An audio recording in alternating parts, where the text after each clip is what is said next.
Hello and welcome to another episode of Behind the Barricade Live. I'm your host, Rodney Harris, joined by my co-host, Chris DeCarlos. Chris, how are you, buddy? Good, Rodney. What's going on? Not much, man. Long day at work, but I'm here to talk some wrestling. Here to talk some non-stop action wrestling. And I have to say, this week was pretty cool to chat up about. We were at AEW in person on Wednesday last week. We also got the chance to tune in as well as be on the Four Corners of Commentary podcast last Tuesday. They will be going live tomorrow with Sir Wilkins from the Jobber Tour podcast. So, guys, if you haven't followed K Marvel and his podcast yet, you might want to hop over to the Councils of Commentary or the Four Corners of Commentary podcast and give them a follow for that interview with Sir Wilkins live tomorrow night. I know I'll be tuning in. It's going to be so much fun. But guys, we got a lot to jump into, whole lot to talk about. Like I said, we were in attendance at AEW Dynamite last Wednesday, and it was a fantastic episode to be in person for, man. I thoroughly enjoyed it. A go-home show setting up for Winter is Coming. I know some people don't like the fact that I like Winter is Coming. Andrew Kratzer doesn't like What? for the scorecard purposes. He doesn't want it to count. But guess what, What's Andrew? up? Winter is coming. Okay. Why doesn't he like Winter is Coming counting? Well, he doesn't want it to count because they never counted any of the NXT special scorecard, special shows. So why should they count this one? I think points is points, and if you're gonna count it, I'll take the points. Yeah. I'm not gonna complain. I'll be happy either way. So I'll take the points, get my shot to get another win. I got the win for War Games. I was so happy. I won the whole scorecard. I was very excited. So shout out to the scorecard. Very, very cool stuff. But guys, listen, let's jump into it. AEW this past week was eventful. It was a lot of fun. And like I said, we were in attendance. Chris, what was it like getting to UBS Arena for you as the navigator and driver and what got us there? How did you feel about it? It was pretty smooth. I think I left at the right time. I had to come grab you. I think we timed it out perfect. It was pretty smooth. I don't know how it is after, the time with the traffic, but I thought it was smooth. And going out, hopped right onto the what did I hop on? The Cross Island, and I was out. Beautiful, So beautiful. yeah, I had no issues. And just to give people a taste of what they're walking into, for those of you who didn't attend Raw or didn't attend Dynamite for that matter, it was a smooth process getting in. It was a chilly night. That's what made the walk a little bit hard. But if you don't want to take the walk, you always have the shuttle bus there. We took the shuttle bus. Yeah, we took the smelly bus back, and it was a little difficult, a little rough to handle, but we got through it, me and Andrew, and it was a really quick process. The buses were sitting right outside the arena waiting for you, so you didn't It was have to very really. convenient from what I saw. They had a big pickup line, and they were getting it out pretty quick. And the transition went really, really smooth. So, Yeah. guys, if you haven't been yet, I recommend. The place is beautiful. It's huge, spacious, a lot of food varieties. Man, oh man, I had a good time. I love the look. I love the outside. The ambiance is amazing. Yeah, nice Anthony, arena. Oh, 100% nice arena. And Anthony goes, unlike WrestleMania 35. Absolutely, which we talked about a little bit. Getting stuck in the rain, and it was horrible. Yeah. The setup was outrageous. Nice looking arena. They're gonna build. I guess they got other development going on over in that area. So. Oh yeah, they look like they're doing some big things over there. Yeah, So and we said to each other, a lot nicer looking on the outside than the Barclays Center. Absolutely. Yeah. I'd have to give it an overall higher grade than the Barclays Center total. I mean, honestly. And I know Sandy did a number on the Barclays Center roof, but how many years are we removed from Sandy? Yeah, and even the inside, the way that it's so steep at the Barclays Center, and I just think that this one was well done. Nice concourses walking in, nice, right? You didn't feel like you were up on anybody. It was nice and spacious. Entry was flawless, and I'll give it a thumbs up. I'm with you. I love the look. I love it. It looks like an old school arena. It looks like something that you like an old school barn. Yeah, like they did a hell of a job. Yeah, they tried to capture it. And wait till the springtime comes when they have different events there. You got the racetrack there on and popping. it looks things are gonna be. They've been doing big things over there in Elmont. So Yep. congratulations to the Islanders getting a new home and hosting wrestling events. Man, the wrestling event with a great process. Shout out to the usher. I never got his name. He was a fantastic guy. He was good.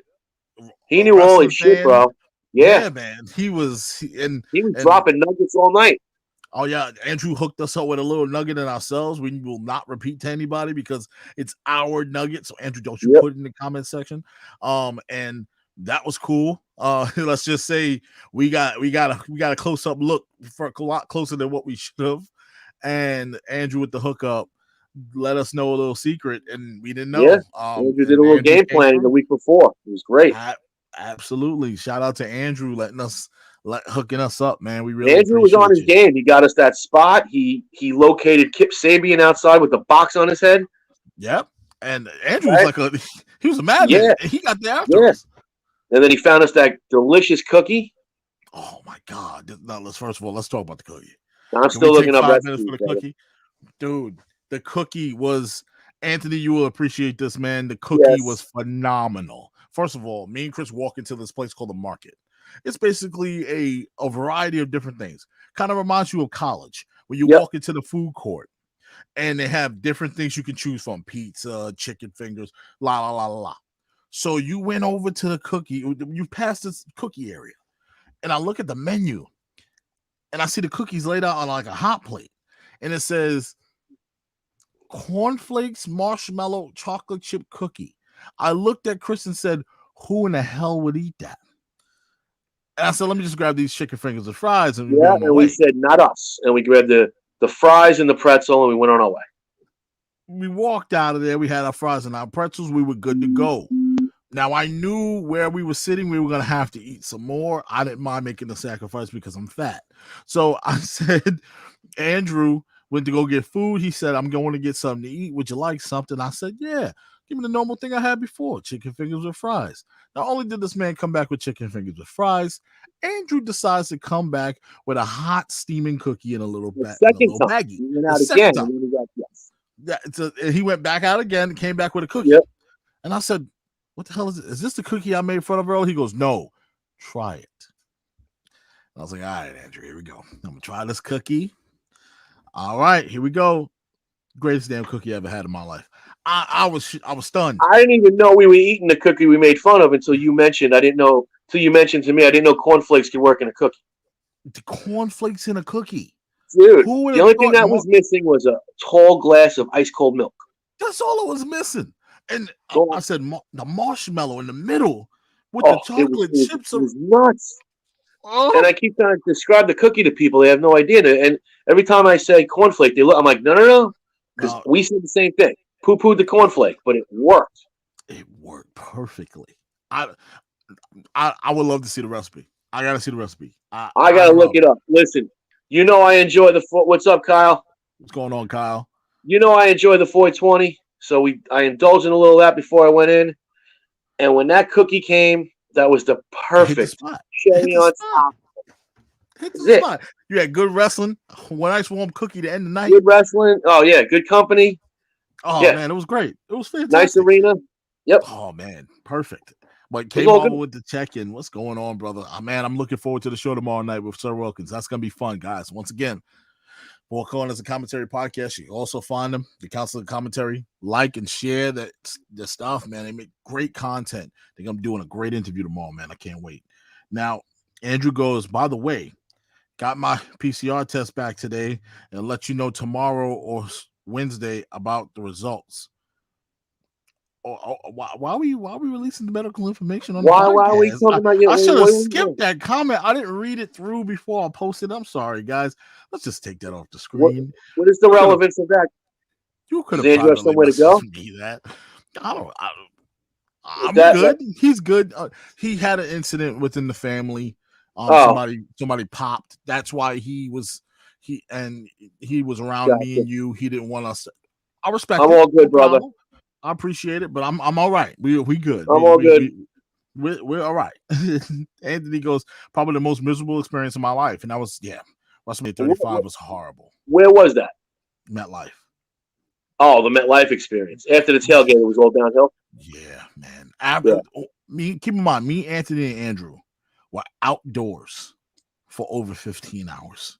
Oof. From 10 o'clock from more like 8 o'clock that morning, getting to Penn Station, then going through the tailgate, then sitting through a torturous WrestleMania, even though it was really, really good, and then try to get out the arena, and then circling around trying to find an Uber, and then getting caught in the rain. It was like a never-ending story. Yeah.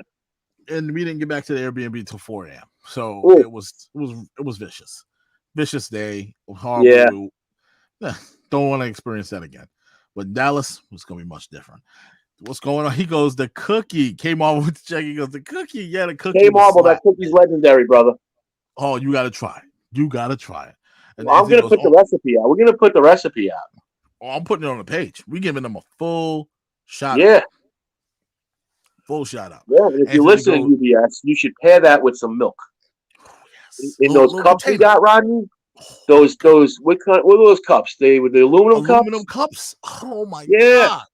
I keep that shit cold. Very nice. If I'm paying $18 a beer, I appreciate the aluminum cup. That's all I'm saying. So it was cold the whole way. Man, I tell you, we were supposed to have a special guest today, and he's in the comment section right now, my boy Mark Ray. But that's my childhood friend. We grew up watching wrestling together. I remember meeting Mark for the first time. We watched, I forgot what pay-per-view it was, but it was over for our buddy Paulie's birthday party, and we went there for a snake feeding, a birthday party, and a pay-per-view. Really? That's so, quite the day. Yeah, Paulie's dad, Rob, had the snake called Stone Cold Steve Austin. He was he was a boa constrictor, and they named him Stone Cold. What was he eating on? Rats. I watched that snake swallow a whole rat like that. Whole rat? A whole live rat? A whole live rat done. Mm-hmm. And he goes, we watched the Royal Rumble together. I believe it was the Royal Rumble. Wait, hold on. The first pay-per-view we watched together was the Royal Rumble, but Paulie's birthday's in March, so we watched the pay-per-view. I forgot what pay-per-view it was, but Mark was there. We all was sitting there around the snake cage. I remember it like it was yesterday. It was crazy, but we had a damn good time. Pinatas, and you guys were feeding snakes. That's awesome. Oh yeah, man, it was amazing. It was a great time. Anthony goes, "Oh my god, the Shack place? No, we didn't get the sandwich, the chicken sandwich. I wanted it, but I gotta watch the figure." French fries. What, at the UBS, the Shack place? Yeah, the Shack chicken sandwich place. Oh, we didn't even see that. What was the one you saw that you said we can give you the bubble guts? That was the cheesesteak on top of the hot dog? Yeah, I was gonna. Right, right? We saw that my man walked out with a fucking foot-long hot dog with the cheesesteak on top of it. Just all over. I was like, no. I'm gonna be sitting there. Oh, this is gonna be uncomfortable. Not doing it. Yeah. Those $16 cookie. I don't know if it was $16. To be quite honest with you, I didn't pay for it. So ex Andrew, I don't think it was $16. I doubt it was $16. Anthony goes, I sat in that section, I think, when I went to Raw. What section you sat in? What section? Yeah, where were you? We didn't necessarily, let's just put it this way, we necessarily didn't have a section. No, we did. We did, but we never got there. just put it that way. Yeah. K-Mal goes, getting worse. Man, I feel for you, brother. He's right now battling the vid. I hope everything works out for him, man. Stay strong, brother, and I hope to see you on live tomorrow. Man, oh man, it's tough. Yeah, he goes, by the way, Rodney, state mandate went back to full effect all over as today. The entire state, regardless if you're vaccinated or not. Yeah, it's kind of annoying, bro. Believe me. If you haven't watched the South Park post-COVID episode special, that's hilarious. Jessica Hoffman, fantastic. Thank you for the check-in. All I gotta say to that last comment is stop complying. Stop complying. They can't stop everyone. Just live your life. Yeah, it's that's it. If you feel like masking it up, do it. If you don't, then don't. But that's that. Mark goes, and we watched the Royal Rumble together. That was the first ever pay-per-view we watched together. And then he was like, Backlash. So Backlash. I can't even do Backlash. Damn. You got to get that up for one day. The Joey Styles pipe. I can't even do Backlash. I can't even do Backlash. I'm gonna make that a drop. Nah, that's definitely got it. That's the best. That's one of the best pipe bombs ever. He goes, bro. I was talking about leaving the stadium. I thought you were talking about oh my God. Oh man, because you said getting worse, and we was talking about COVID. Oh Is he man, I put the talking two and two about together. leaving Giant Stadium? Oh, I believe so, man. Giant Stadium's a nightmare. Nah, that's first of all, When the I went walk to is Guns too N' long. Roses, when I went to Guns N' Roses in 2016, haven't seen them in like 25 years. I had a cut at the Encore and listen to Paradise City as I was getting to the car, because if I didn't, it would have took me 2.5 hours to get out of there. Oh my God. Yeah, Oh. you got to make some choices once in a while, but Paradise City's a big song to miss. But I'm like, fuck it. I told my wife, I'm like, we'll hear on the way out. Gotta go. Listen, all you got to do is play the opening notes That's to it. Paradise City for me. Yeah, and then you go crazy. Sometimes you got to pull your own ripcord. You got to do it. You got to do it. My dad used to do it all the time. That stadium, they really fucked that up. That shit box in a swamp. Oh, it's the aesthetics of that place of duty. Yo, don't get me wrong. I do have cabin fever like a mother, though. Now, listen, I believe you, brother. I believe you, man. That's my saving grace throughout my time. It was in Andrew. The house. He threw that backyard, that off the wall remark out there through the whole conversation. See what it's turned into, Andrew. Come on, man. Talk about the cookie. Should supposed to be uplifting shit, Andrew. Not yet. Talk about the cookie. Talk about the PCR test. I want to hear that. Not right now. I took that at work. Anyway, let's get into AEW, man. And what a way to start, because the crowd was already hot. They were blowing up. They thought this was the night. If there wasn't going to be a night for MJF to get over, last Wednesday night was the night. He's over. That boy is over like a mother, man. Let me tell you. I think he might have been. He might have crossed it over. They might have did a turn with accidentally. Like, doing a turn he might have did an accidental, because like the way. Well, go ahead. I'll let you set it up. No, it was perfect the way he handled it. The way a homeboy town should. Yeah. But he also stuck to his guns and was himself. Yeah. That's the cool thing about it. Now the night starts out. We had a couple of dark matches. It wasn't really much, No, we didn't even see Mr. Ass and Mr. Ass teasing us whether he's going to show us his thong. Yeah, I mean, come on, bro. You're fucking 56 years old. Enough already.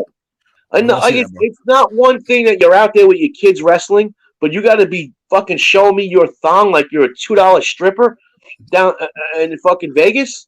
I mean, come on. Once you're in your 40s, your butt cheeks need to stay in your pants. What the fuck? Why are you even wearing a thong? Why you have a thong on? They have all sorts of these nice, Rodney. They have all sorts of fucking of compression shorts that hold up the junk. They got all sorts of shit. All kinds of stuff now. But they got the high end stuff now. Big manufacturing, right?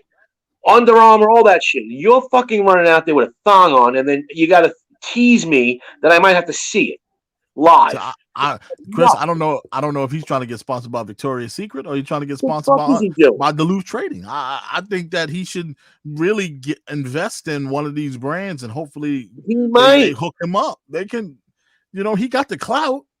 Like, it's not like he doesn't.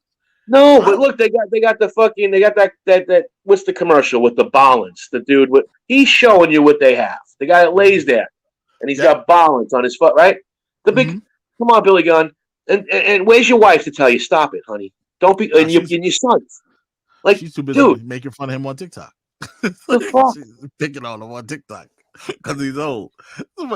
Yeah, he's old, but he shouldn't be showing his ass to the crowd. That's terrible. Yeah. But yeah, nonetheless, MJF music hits, and Chris, at that moment, we all looked and said, "Oh, this is it. This is it. This is it, man." His music hits, the place comes unglued. The roof comes off the UBS Arena. Yep. And here comes CM Punk.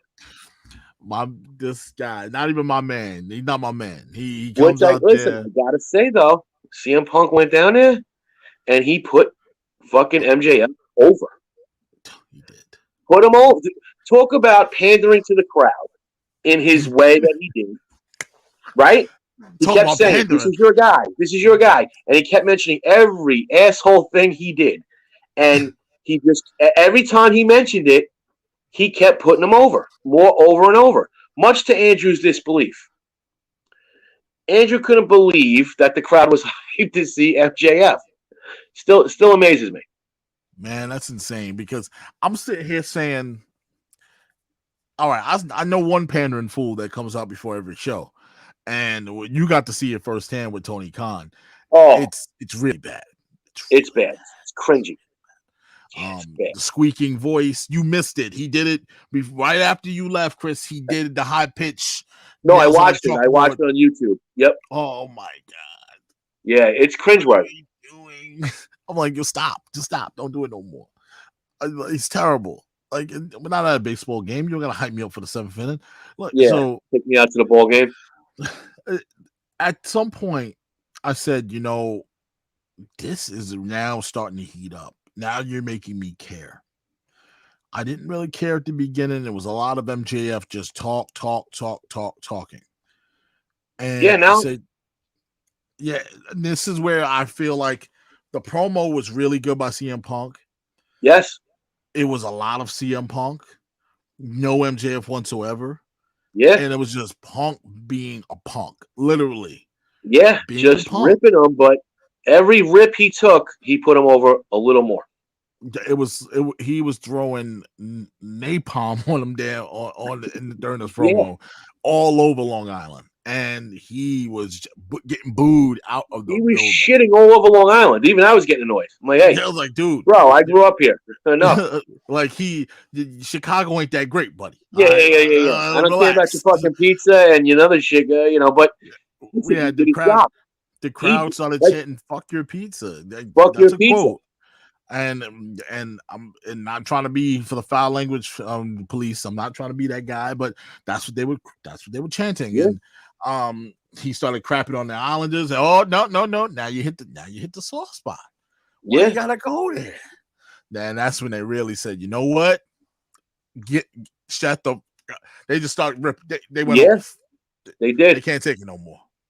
But he did such a good job at priming them for what was to come. Yes. Because he's the perfect MJF hype guy.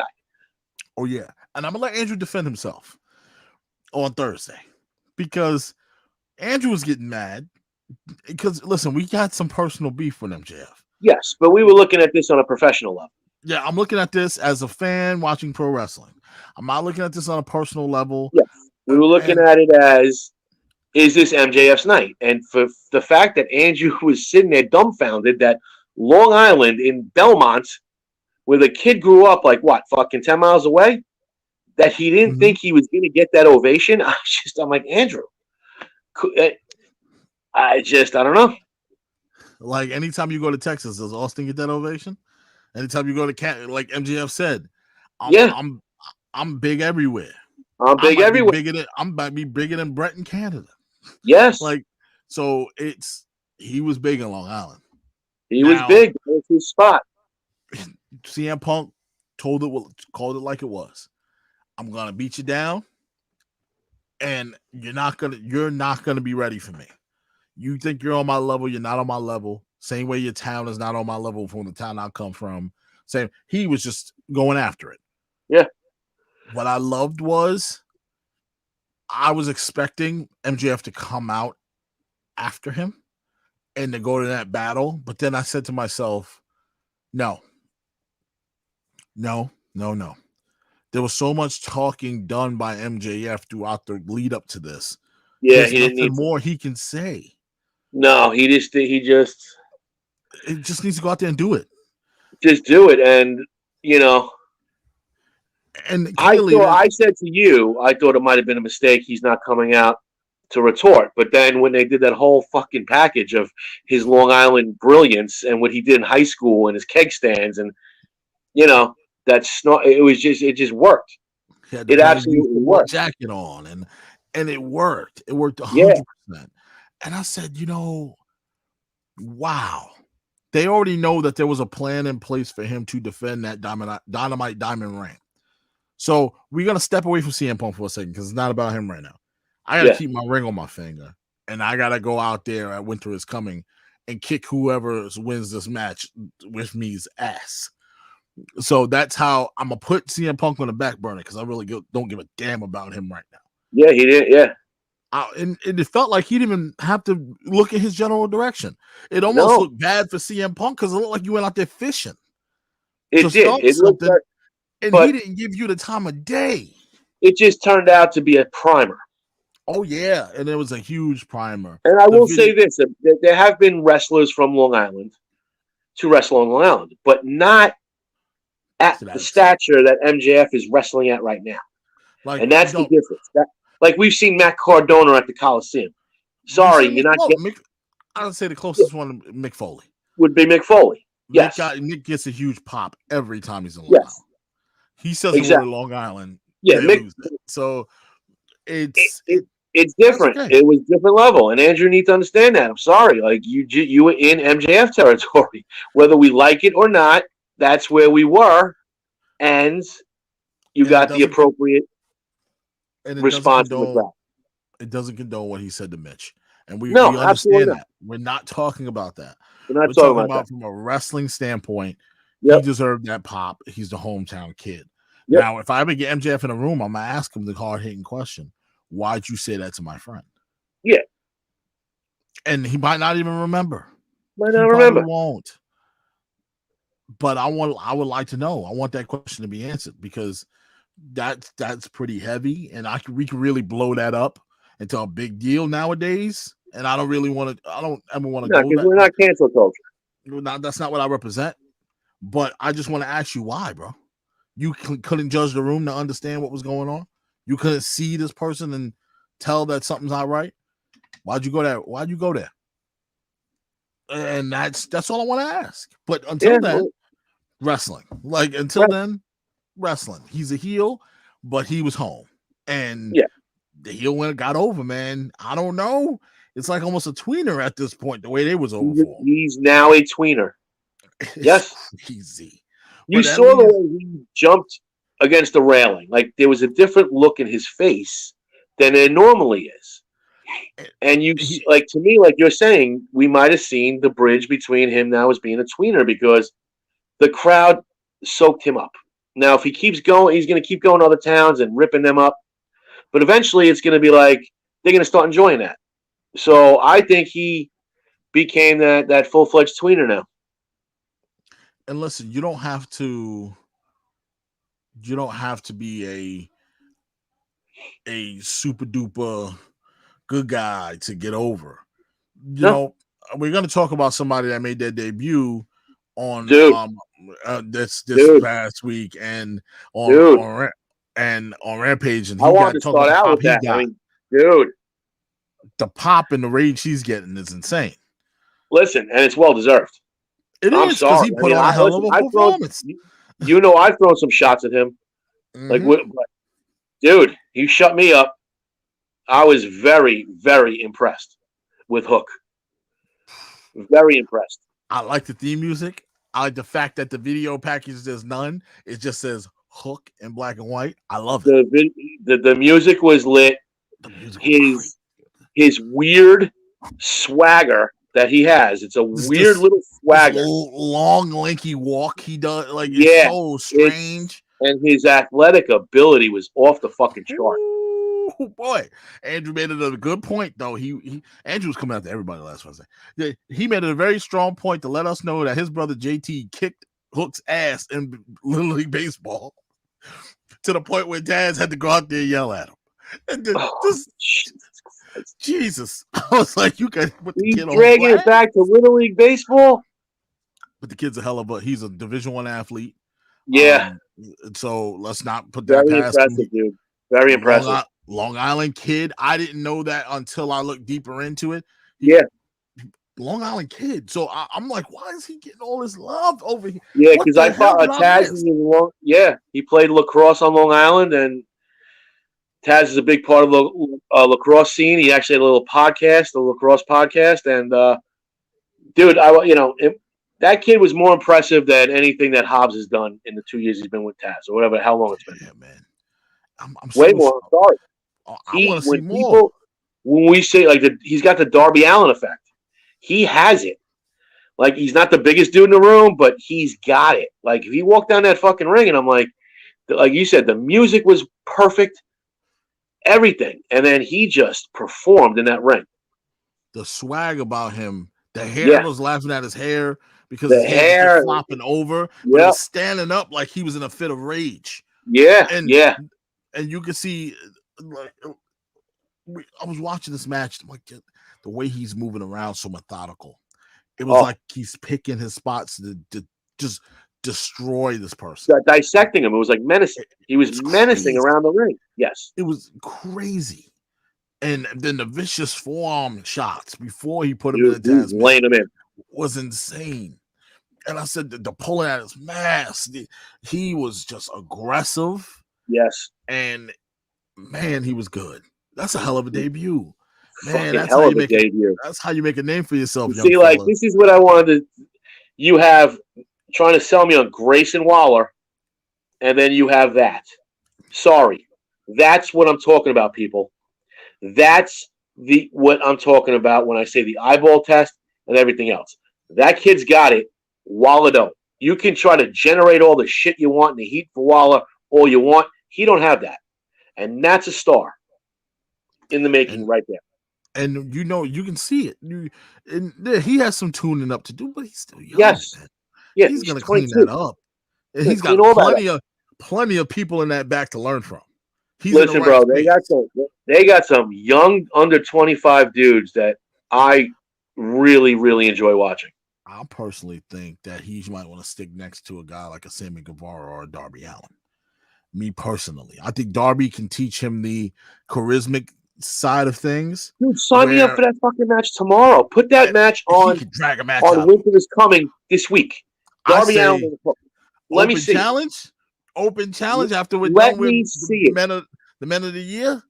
Let Yeah. Hook come out there against Sammy Guevara for open challenge. Watch what happens. No, well, give me Darby Allin. Give Darby no. Let him do Darby Allin first. Let's get that going first, so I don't have to see Sting every week. Give it to me Wednesday. Give it to me Wednesday. Why not? You strike while the iron is hot. The kid is hot now. You always buzz about it. You put him in the ring with Darby Allin. Boom. He has to, Chris. He has to be on that card on Wednesday. Dude, those two. He's buzzing right now. Those two would tear it down. Tear it down. He's buzzing right now. All right, if you don't want to put him on a card, can he do something like a buy-in kind of opening match on YouTube or something? Gotta get the kids. Eyeballs want to see the kid. In the history of when I've been watching, this is how stars are built. You bring it, you throw them in there, you see the debut, and then you just keep putting them. You don't hold back. This is how Goldberg blew up. This is how they blew up Goldberg. That's how Brock Lesnar blew up. Goldberg's first match, he's in the ring. Then it's Bill Goldberg, and he just and every week he just starts keep him on TV. Keep him on TV. That's how you build it. Now, I say let him pick out his next opponent. Yeah, let him go out there and challenge somebody without Team Taz. He doesn't need Team Taz. No. Let him stay.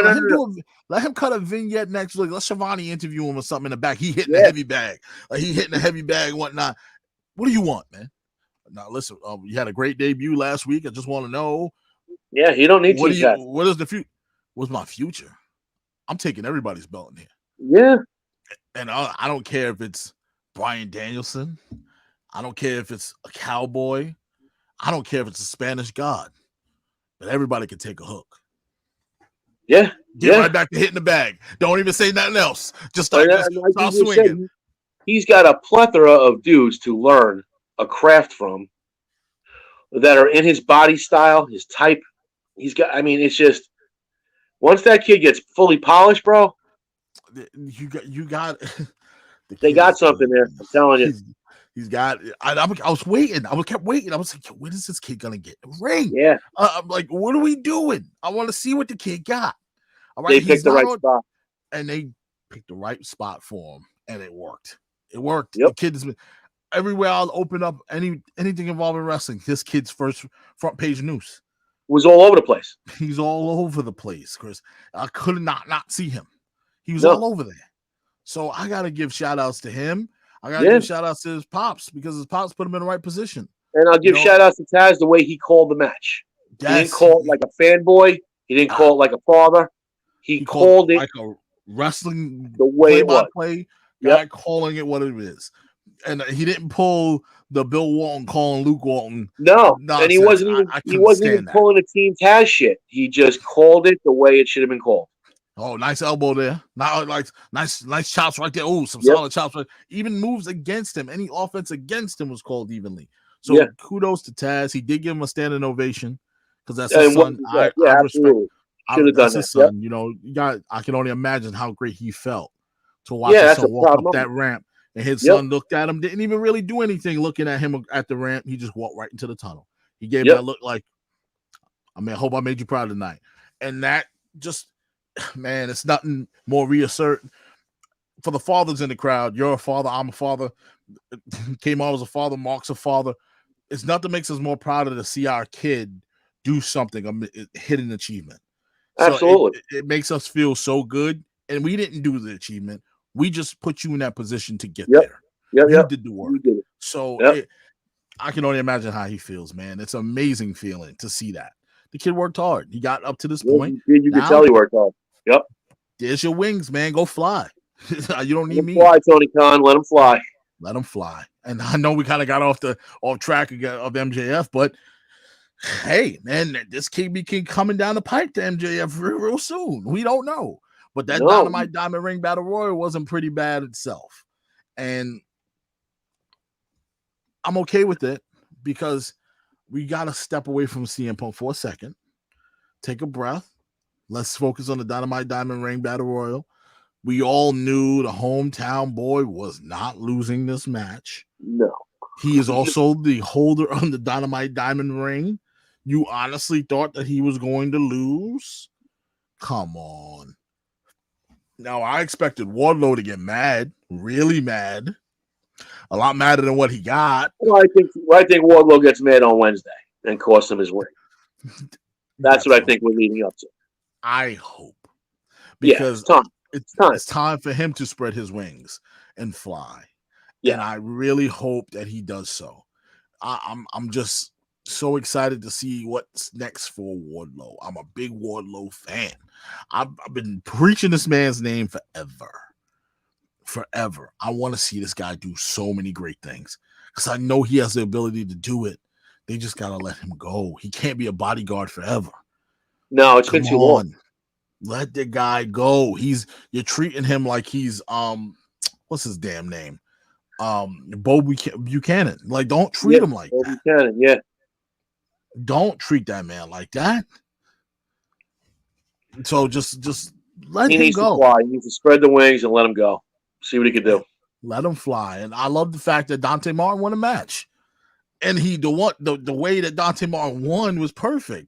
You know, eliminated a member of Team Taz who you just joined.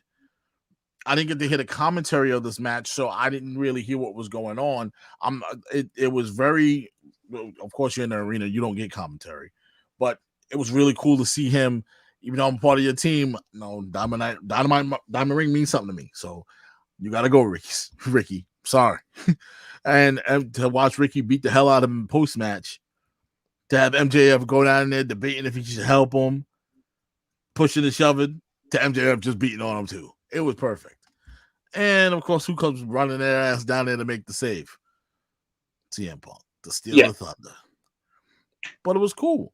He told him, my time, on my time. I ain't worried about you right now. Worry about that kid in the ring. I'll see you on Winter is Coming. You know, that's the way you do it. That's the way you book it. And I'm cool with that booking. I didn't need to see him. I didn't need him to cut a luxurious promo. I got that 2 weeks in a row of him taking up 20 plus minutes of airtime just talking. That's what we try to get away from. No, but I know people give me the excuse, well, if it's good, I don't mind it. No, sometimes something so good can be a little short. You don't need it every week. It's like too much sugar. Yeah, don't eat the whole chocolate cake. No, you don't need the whole chocolate cake. Have a slice. You'll be all right. Just a slice. You'll be okay. Now, we did get some match that was just really, to me. A bathroom break, and I think this is where Andrew went to go get the cookies. The Jurassic Express and the Varsity Blondes taking on the Acclaim 2.0. I really don't have comments on this. I want to see Jurassic Express kind of do their own thing. Raw City Blondes, they're coming. They're coming slowly. They It's a come in slow very build. slowly. Slow build. We claim in 2.0. Yeah, I'd like to see. Yeah, To me, listen, we always said this how many times. Jungle Boy needs to be out of these little things. Get him he into some doesn't need bigger to. shit. He needs to be in You know, big in a big yeah, we storyline. need bigger shit for him. The Varsity Blondes going against those dudes, fine. Yeah, But and we need some bigger shit for Jungle Boy. I just think So that Jungle Boy is in a step above the rest here. You know, yeah, the he rest is. of these guys, the seven He's above guys, all of them. that he's way better than all of them. All of them. I All of them. and I'm sorry to say it. I do like Luchasaurus. Love that guy. Yes. I I like like Brian Pillman Luchasaurus, Jr. but let's get Luchasaurus going against fucking Wardlow and shit like that. But I also feel like Brian Pillman Jr. put on a little too much weight, or probably a He's little getting too a much little muscle mass. He got to he's getting cut. a little puffy.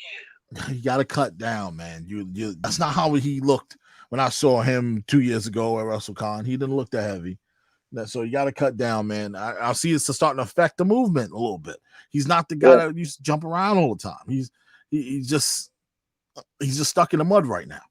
So I can see the slow up happen. But this is just another tag team match offered on AEW television, which you can never go wrong in this tag team division. But let's step away from this a little bit. Could have been better. Could have been a better match. Definitely could have been better. Would have liked to see the better match. Now, let's take a step here and jump into these comments. We have quite a few. Mark goes, "Oh, Rodney, did I tell you got upgraded when AEW was in Arthur Ashe Stadium?" So, backstory: Santana's cousin Ruben used to work with me and my boy Richie for many years, and he upgraded us out of the nosebleeds for free. Shout out to Santana, man, hooking you up. He also added hook. Nah, no pun intended. He goes, "I believe his theme song is done by Action Bronson." Yes, that's it is amazing. Yep, that's phenomenal. He asked him to use the song, and he said, "Yeah." That's phenomenal. I don't. From what I read, Bronson was all over it. Yep, all for it. I don't listen to Action Bronson, so shout out to him. The song is dope. It fits the kid. It was perfect. Runjan goes, "Hello, Runjan." Oh, Runjan in the house. What's up? I did get his 2 job offers. He saw on LinkedIn. He sent them to me. Really intriguing. And because it's both competitive, I will not say them out loud on the air. But if I get one of them, let's just say I'm leaving the state and I gotta move to Stamford, Connecticut. This guy finds the weirdest things, Chris. He finds the weirdest jobs. Runjan? Yeah. Oh, Roddy, I think you might like this. Yeah, need to scrape the gum from underneath the desk in the WWE headquarters. What? I don't want that job.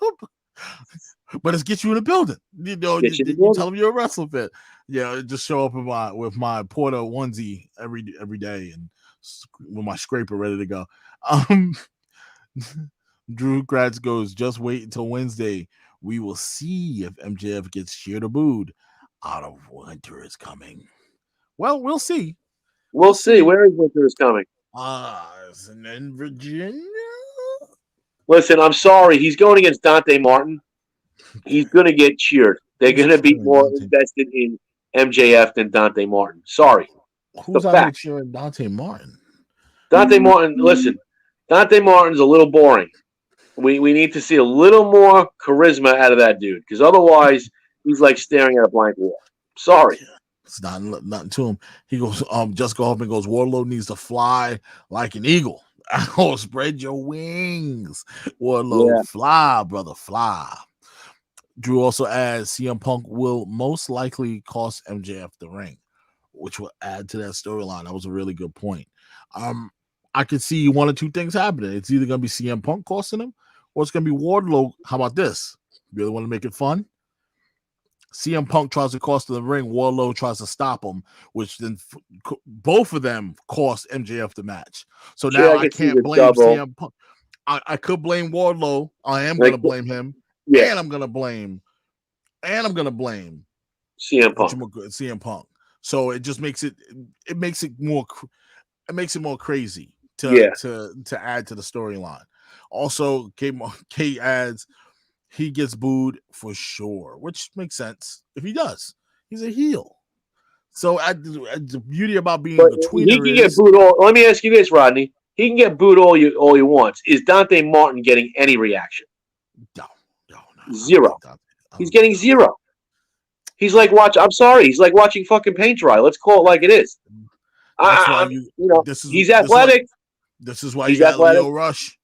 That's why you got Leo Rush talking for him. Shouldn't have got rid of the hype guy because Dante Martin is like watching my fucking shoes dry after I shined them. Like sorry. He needs is the personality. Boring. Now we do have Mark. We do have Mark here on the line. He was able to check in and get some free time away from the little man. So Mark, what's going on, brother? Welcome to the show. What up, bro? How are you? I'm good, man. Actually, just walking back to my car right now. All right. Now Mark, just to give everybody my backstory, me and Mark knew each other since we were what? We were probably like 8 years. Yeah, we were young, bro.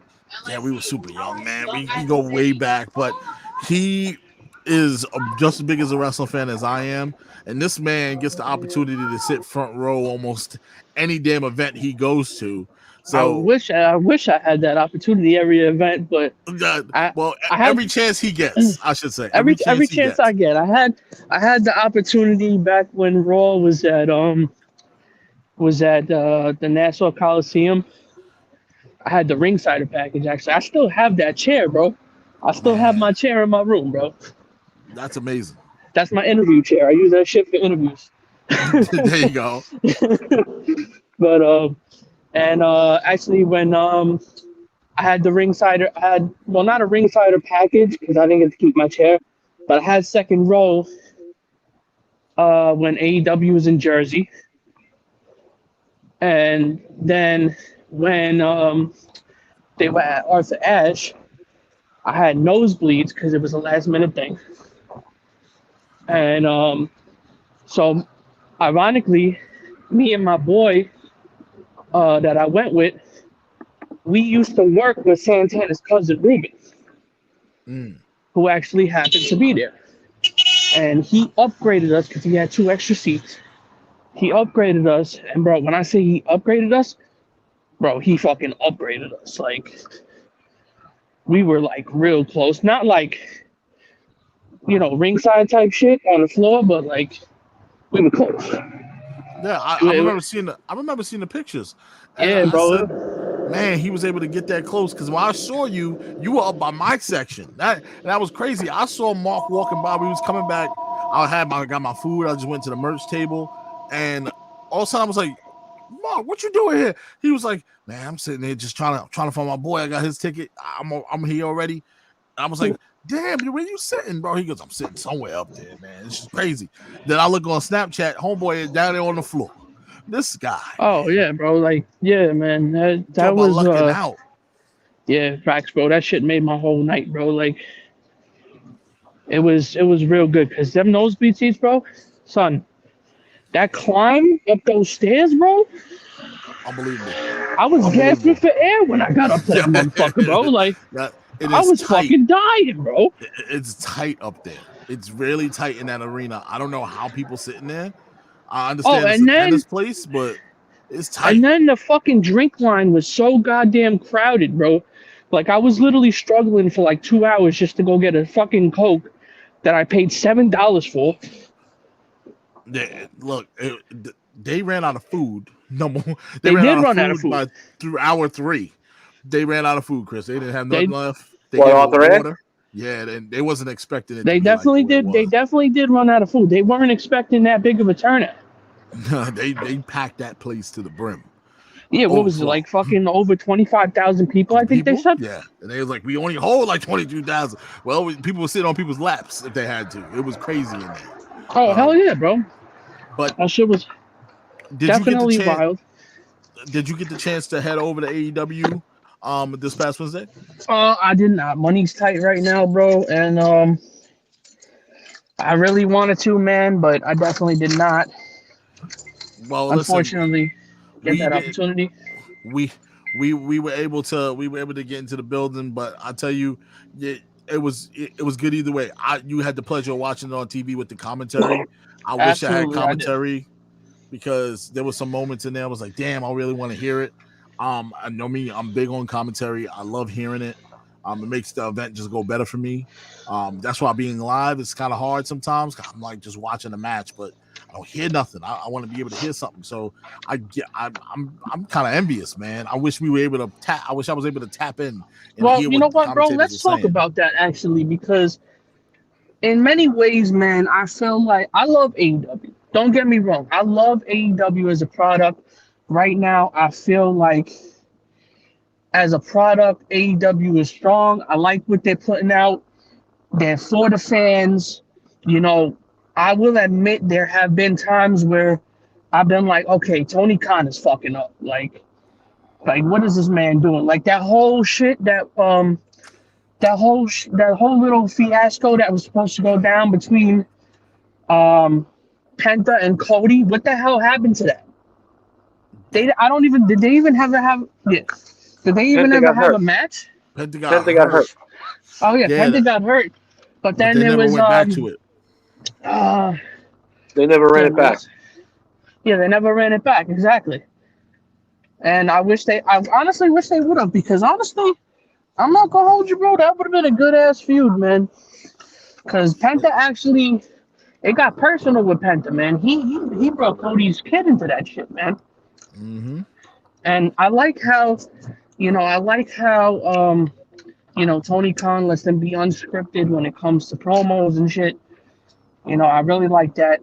Um, so yeah, man. But there have been times where I will admit that I've been like, Tony, what are you doing? Come on, bro. And you know what, man? He listens to the fans, and I love that shit. And That's what I want to see out of a wrestling company. I want to see a wrestling company that listens to the fans, man. And I've been, slowly I've been trying to get myself into other wrestling companies like NJPW and GCW mm-hmm. and HOG, bro. And like, I've really been trying to broaden my horizons. Um, and to be honest, if it wasn't for my boy Richie, and my boy Richie is a blessing, bro. Let me tell you, man, if it wasn't for this man, bro, I would still just be watching fucking WWE.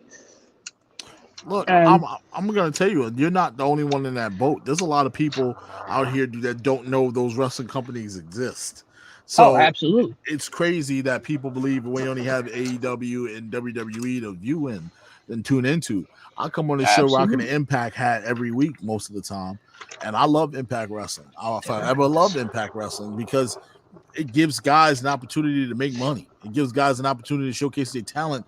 Then when oh they yeah, don't want to go to a big name stage, they want to start over, revamp themselves. That's why I appreciated what Drew McIntyre did when he got released his 1st go around.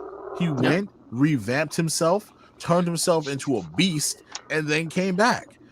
yep. I think a lot of guys need to understand that you don't necessarily have to go to a large company to turn yourself into a superstar.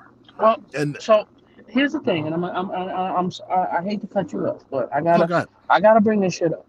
So I was watching a YouTuber the other day. This guy's fairly new to the vlogging scene. His name is Ango. I don't know if you've heard of him yet. He's very new to the YouTube scene. Doesn't really have many subscribers. Maybe has like 35,000 subscribers, if that. But the kid, when he talks about certain shit, he gets a lot of details, bro. He gets a lot of details about shit that I haven't even heard about. And okay. let me tell you, bro, this kid makes some valid points. So he touched base on a point as to why WWE is losing people watching it. Like they're losing, they're losing subscribers to the Peacock network. They're losing just they're just losing their fan base. And the reason for that is, bro, WWE, they don't know how to maintain storylines anymore. And it sucks because it's like they had that whole build up. If you look, like they had that whole build up with Kofi, where Kofi became champion And then fucking what happened, bro? Kofi lost the belt in 8 seconds to fucking Brock Lesnar. And then what is he doing now? He's right back to doing the same shit he was doing before, bro. Right back in the same tag team boat with Xavier Woods. Not saying that the New Day sucks, because I fucking love New Day, and I love what they do, and I love what they do for the company, because they bring that company so much money, and they're probably one of the most talented tag teams I've ever seen in my life. But I digress. It just sucks to see Kofi back in that same spot as if he was never a fucking champion, bro. Like as if his championship reign just never mattered. I'm going to respond to that. Then I'm gonna hop back into Dynamite real quick. Absolutely. Go ahead, bro. The biggest thing is money over everything. Yeah. They made the money they could off of Kofi Mania. We bled that horse dry, right? For lack of a better term. We sucked the money out of this as much as we can. But now it's time for the bigger draw to come in and take the title. Now, the way he took the title was absolutely wrong, and it shouldn't have been that way. And that's my biggest gripe with it is, damn, you couldn't give this man a better situation than Brock just coming in here, destroy him in 5 seconds, and then move on. We had to do him like that. So you used the man. He appreciated the run, and we got what we wanted out of it. But now we got to go back to what we normally do. This company has, and that young man on that YouTube channel is absolutely right. This company is notorious for doing that. They've done that for years, and that's what draws people away from it. It's like we don't have any story or character to believe in, because every time we believe in somebody, you want to knocking them down 15 pegs and taking titles off of them to put them on somebody else we don't care about. Yeah, but are they really? Because they've continued to be top of the show ever since. The New Day is still top booking on their programming. They've never stopped.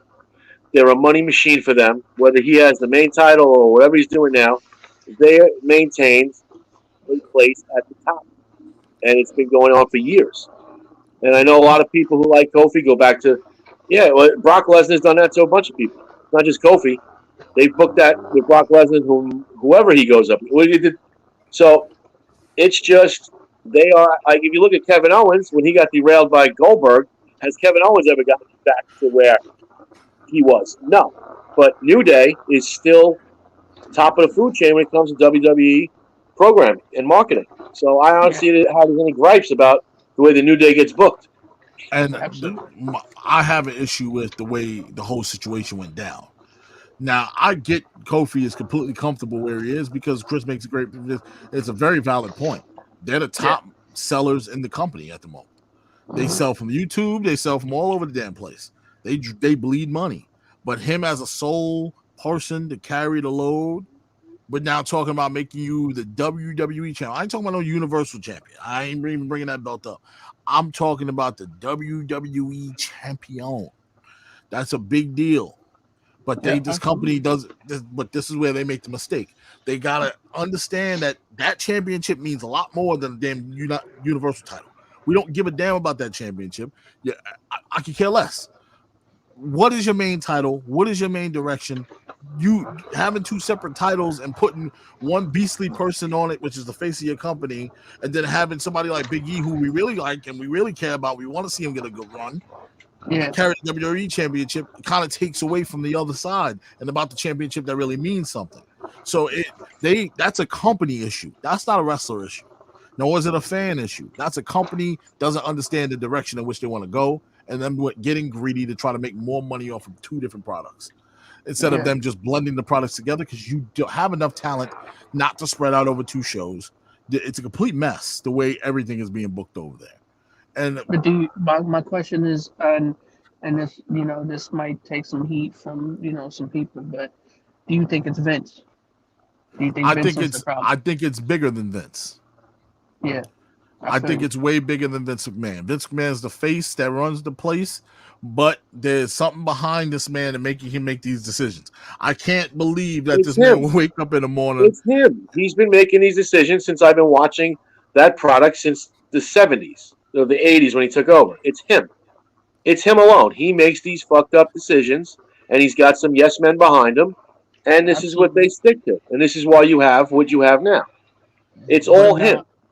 now, do you feel but that you can't put the sole propriety on him But because do you he feel can be that easily removed out of his own company right now. A lot of people don't understand that. and that's the point. That's the next point I was going to touch base on.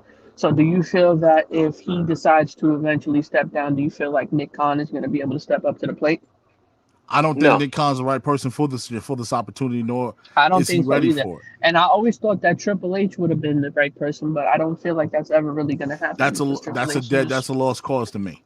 well, unfortunately, yeah. And it's sad because I really feel like Triple H would have turned this company around. Time will tell. Only things can change. We don't know what Nick Khan's aspirations are. I don't know. But I do know that this got to me is something bigger that we don't know, and we can only speculate on because the way things are going, this is by far. I compare it to 94, 95, probably the possible worst that you could possibly see. It's getting there. It's not getting there. It's there. oh, it's there. It's been there. It's bad. And It's really bad. It's to the point where I myself personally, I don't even really feel like I need to sit through 3 hours of Raw anymore, bro. Like I could literally just jump on YouTube and just watch 30 minutes of the highlights and just watch the best moments, and boom, I got everything. Like it's that bad. You Hello, ain't missing Angelica. nothing. How are you? She's watching us again, Chris. Oh, look at you. Hi, honey. She's eating dinner and watching us. So, hello, That's the Angelica. best. How are you? But yeah, bro, enough WWE talk, bro. Let's get back to talking about AEW because I know you Yes, wanted to man. talk about AEW. You got the Young Bucks taking on Rocky Romero, and Chuck T. Anytime you see the Young Bucks lately, Chris and Mark, I got this the sense of Who the we fuck be don't dressing them, bro? Who be we dressing them, bro? Mark, we come on the show every week talking about how Talking these about that guys for months. dress, Who dresses and them, bro? I don't know who's their stylist. I don't know They what need to abolish this man. like this. Well, it was a I don't little know. more. They dressed a little more throwbackish on Wednesday than they That I normally have like. been dressed. I will admit on this Wednesday I actually did like their outfits a lot. I thought it was very tasteful. It was a little more throwbackish, but Yeah, it wasn't bad. I think a more entertaining portion of it is watching what Adam Cole's going to do to get himself involved in the match, and you can Absolutely. see it sparking up. Adam is just going to be Adam. He's going to do the heel tactics on the outside, which a smart heel would do. The Young Bucks did go over in the match, which set up for the return of Trent coming. He rolled in with the mom driving the van. What a moment that dope. was! The crowd popped for him. Yeah. He hit a hellacious spear on the outside. That was a wicked spear, man, and a That was a good spear, clothesline. and a wild close. That clothesline was stiff. Dude, he welted Stiff. up right away. His arm welted up right away. Oh, man, you could tell the hype was there for him being back, and he really laid it in. But man, what a moment to see Trent back. Oh yeah, definitely. It was I thought the crowd pop was great, bro. So I was literally just watching myself, bro, like from home, and I was like, wow, this shit's great. Seeing Trent Beretta come back, man. As you said, like with the mom van, that shit was dope. I always love when his mom comes out, bro. His mom's a good sport, bro. She's great. Can we confirm that Chris Statlander was in the trunk? Was she in the Yes. trunk? Was she? Yeah, I think I she could have was, sworn bro. I saw Came that from hatch open up. somewhere. She came from somewhere. I didn't see her come out of the tunnels, so she No. had to be in the trunk, man. Yeah, no, I Came didn't from see her somewhere. come out of the tunnel, bro. I definitely feel like she was in the car somewhere. So that was a cool moment. And even though the Bucks went over, it just set up what was to come on Rampage. And that was the cool part that they do. That I love the fact that they carry these storylines over to the following show. And that's something that the other company on the other side always failed to do. They always start something and it never gives us the completion of it come Friday or come Thursday. It was always now we got something brand new going on. Did you just start that on Monday? What is going on here? Something ain't right. So Yeah. when you got all of this stuff going on, they have a really good sequence going on with Dynamite and Rampage. I love the fact that they play off the two, and it works. Yeah. But I would love to see some more names on Rampage, like a Hook. Like, let's keep putting them on television. I don't That like could that be 10 his o'clock show, spot, bro. but I need. He can run Rampage by himself. I think he'd be Yeah. pretty good. But I also want to see him on Dynamite. He needs that prime time hour. He needs that light. Don't stick him on a 10 o'clock hour late Friday. Don't do that. No, to but him. that's how you can get the slow burn going with him. Yes, you could, and also it may boost them ratings. That's what I'm saying. This guy, it may boost them ratings on that Give five. them something to tune into. I could see Hook on if they're advertising Hook every Friday, people can be tuning in. Because if he can only go up from here, he can't. I can't see him failing. Like No. you're going to take a fall from grace from what you were. Like how does that work? Like it's insane. The next match on the card, you had Rio and Jamie Hayter. We talked about this in the arena, Chris. We always sick and tired of seeing Rio. Like Dude, Rio, I don't get it. I'm very you know me, Rodney. I'm very affiliated with THWF. And we were talking about this in the thread, bro. I literally said this the last 2 weeks on the thread. Every time Rio comes out, I said she's about as useless as the air in a bag of potato chips, bro. I think that's a perfect example. Yeah, not only that woman is literally 90 pounds of flesh and bone, bro. They have her going over. You got her going up, and you got her going up against Nyla Rose, a woman who is built like a fucking NFL linebacker. Jesus. Like Jamie Hayter's no small chick either. Nah, Jamie Hayter was tossing Jamie her Hayter's around. Jamie Hayter's definitely no small chick. This is your next quest for Britt Baker. Is Riho? Is bringing Rio back, the original. I mean, you're pushing Britt Baker to the moon, and you're gonna give me Rio? It's not believable. It's garbage. Chris. It's absolute trash. I'm not digging it. I honestly think that I think that what could have happened, and it was a missed opportunity, where there could have been some type of development in the storyline where Jamie Hayter winds up turning on Britt Baker for that championship. And that would have been cool. I would have loved to see that shit, bro. I disagree here. Really? I'm gonna tell you why. I feel like Britt. Cool, bro. I feel like Britt benefits from having a crew. She does. And she does. I think the turn will be too early. Let's let her brew. Let's do the same brewing we're doing with Wardlow, but not as long. Okay. Let that brew a little bit where she and Jamie are gonna have to come into contact with each other.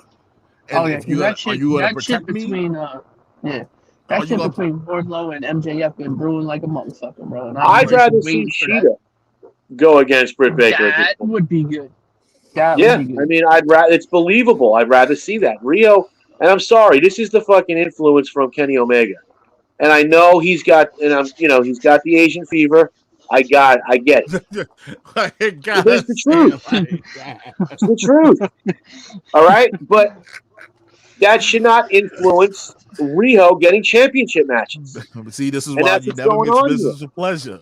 You never mix business with pleasure. Boy. No. And shout out to Kenny Omega. You know, I wish him a speedy recovery with everything that's going on with him. But there's too much influence that way. I'm sorry, it's not working. That's not a title defense that's going to do shit for Britt Baker. It's going to do nothing. See, I think that Britt needs a legit challenger. And you have one in Cheetah right there. Nyla Rose is a legit challenger, but a lot of people feel a certain kind of way about Nyla Rose. And I'm not trying to hate. Listen, we say this every week. Every time we start talking about Nyla Rose, I know it's a touchy topic. No disrespect. It's a very touchy anything topic. And about the LGBTQ community. I love all you guys. Love you. Yeah. Has nothing to do with that. We're talking about can Nyla Rose be the face of the women's division? That's something that is that like Britt Baker is marketable. You can put her out there if you want to go deeper. Like Nyla Rose, can you carry that title and be the face that runs the place? Listen, we've talked about this a few times. Nyla Rose is not Awesome Kong. No, she's not. Yeah. And Awesome Kong was Exactly. And that's exactly what I was about to get into. She's not Awesome Kong. So she carries that kind of aura about her. She's not only just a physical specimen, but she is just the way Awesome Kong and got a brain fart. I know who you're thinking of too. It's right to tip my tongue, but the way they did their thing is what you're not going to see with Nyla Rose. Sorry. No. Yeah. And Gail Kim. Gail Kim. Yes. That worked. That worked. I mean, and she's not Awesome Kong. Awesome Kong could be the face in a villain's body when she was doing her thing. Right? It worked. Nyla Rose, not it.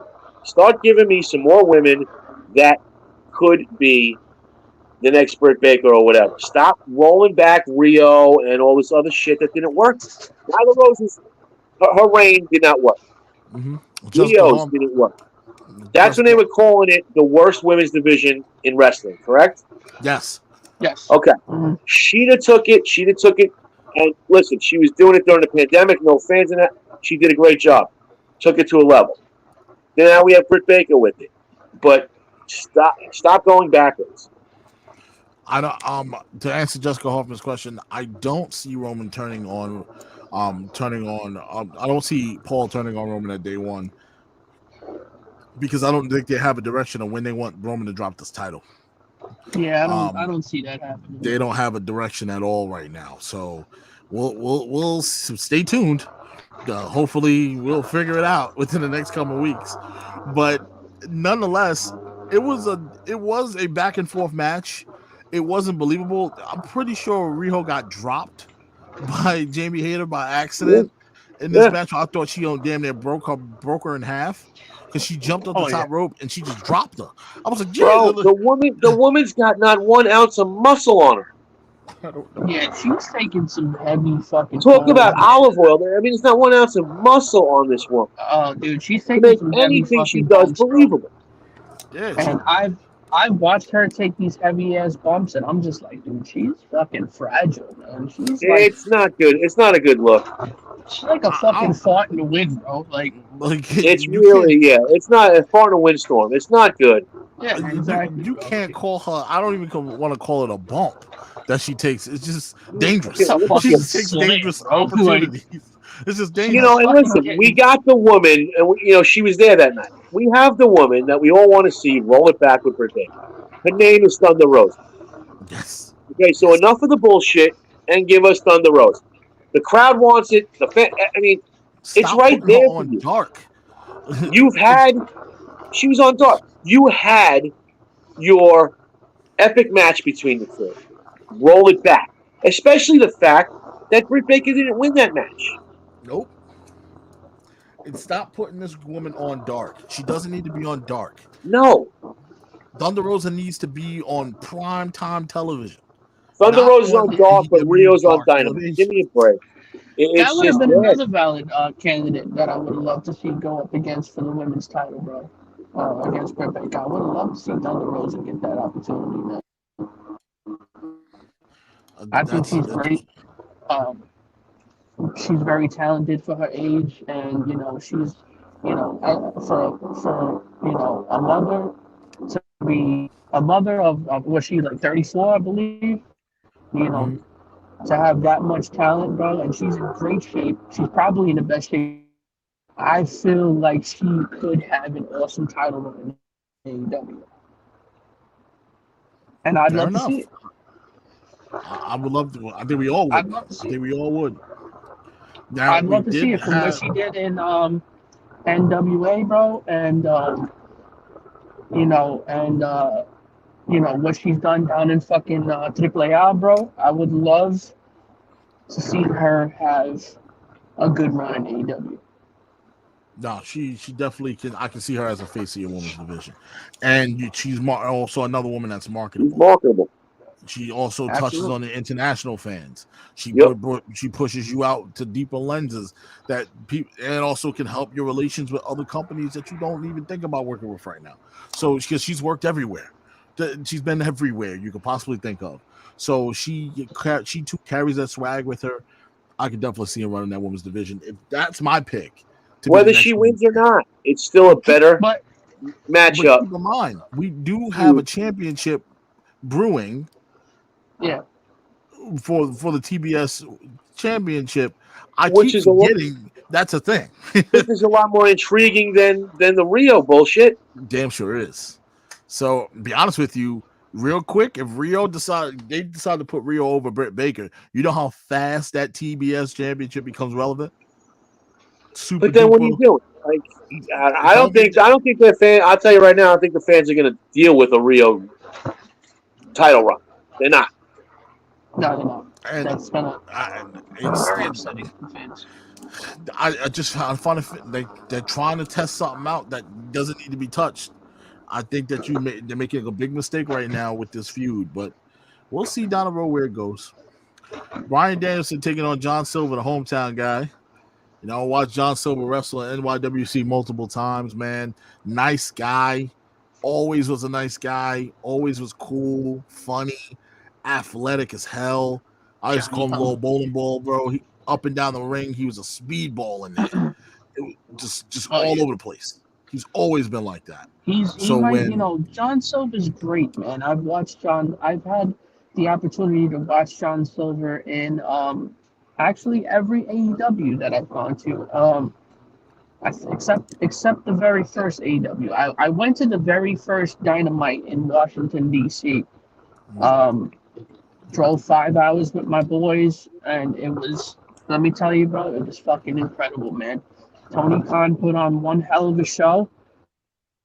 And it was great, bro. It was just such a good experience. It just really made me feel like a fan again. And I think honestly, bro, I'm gonna go out on a limb here.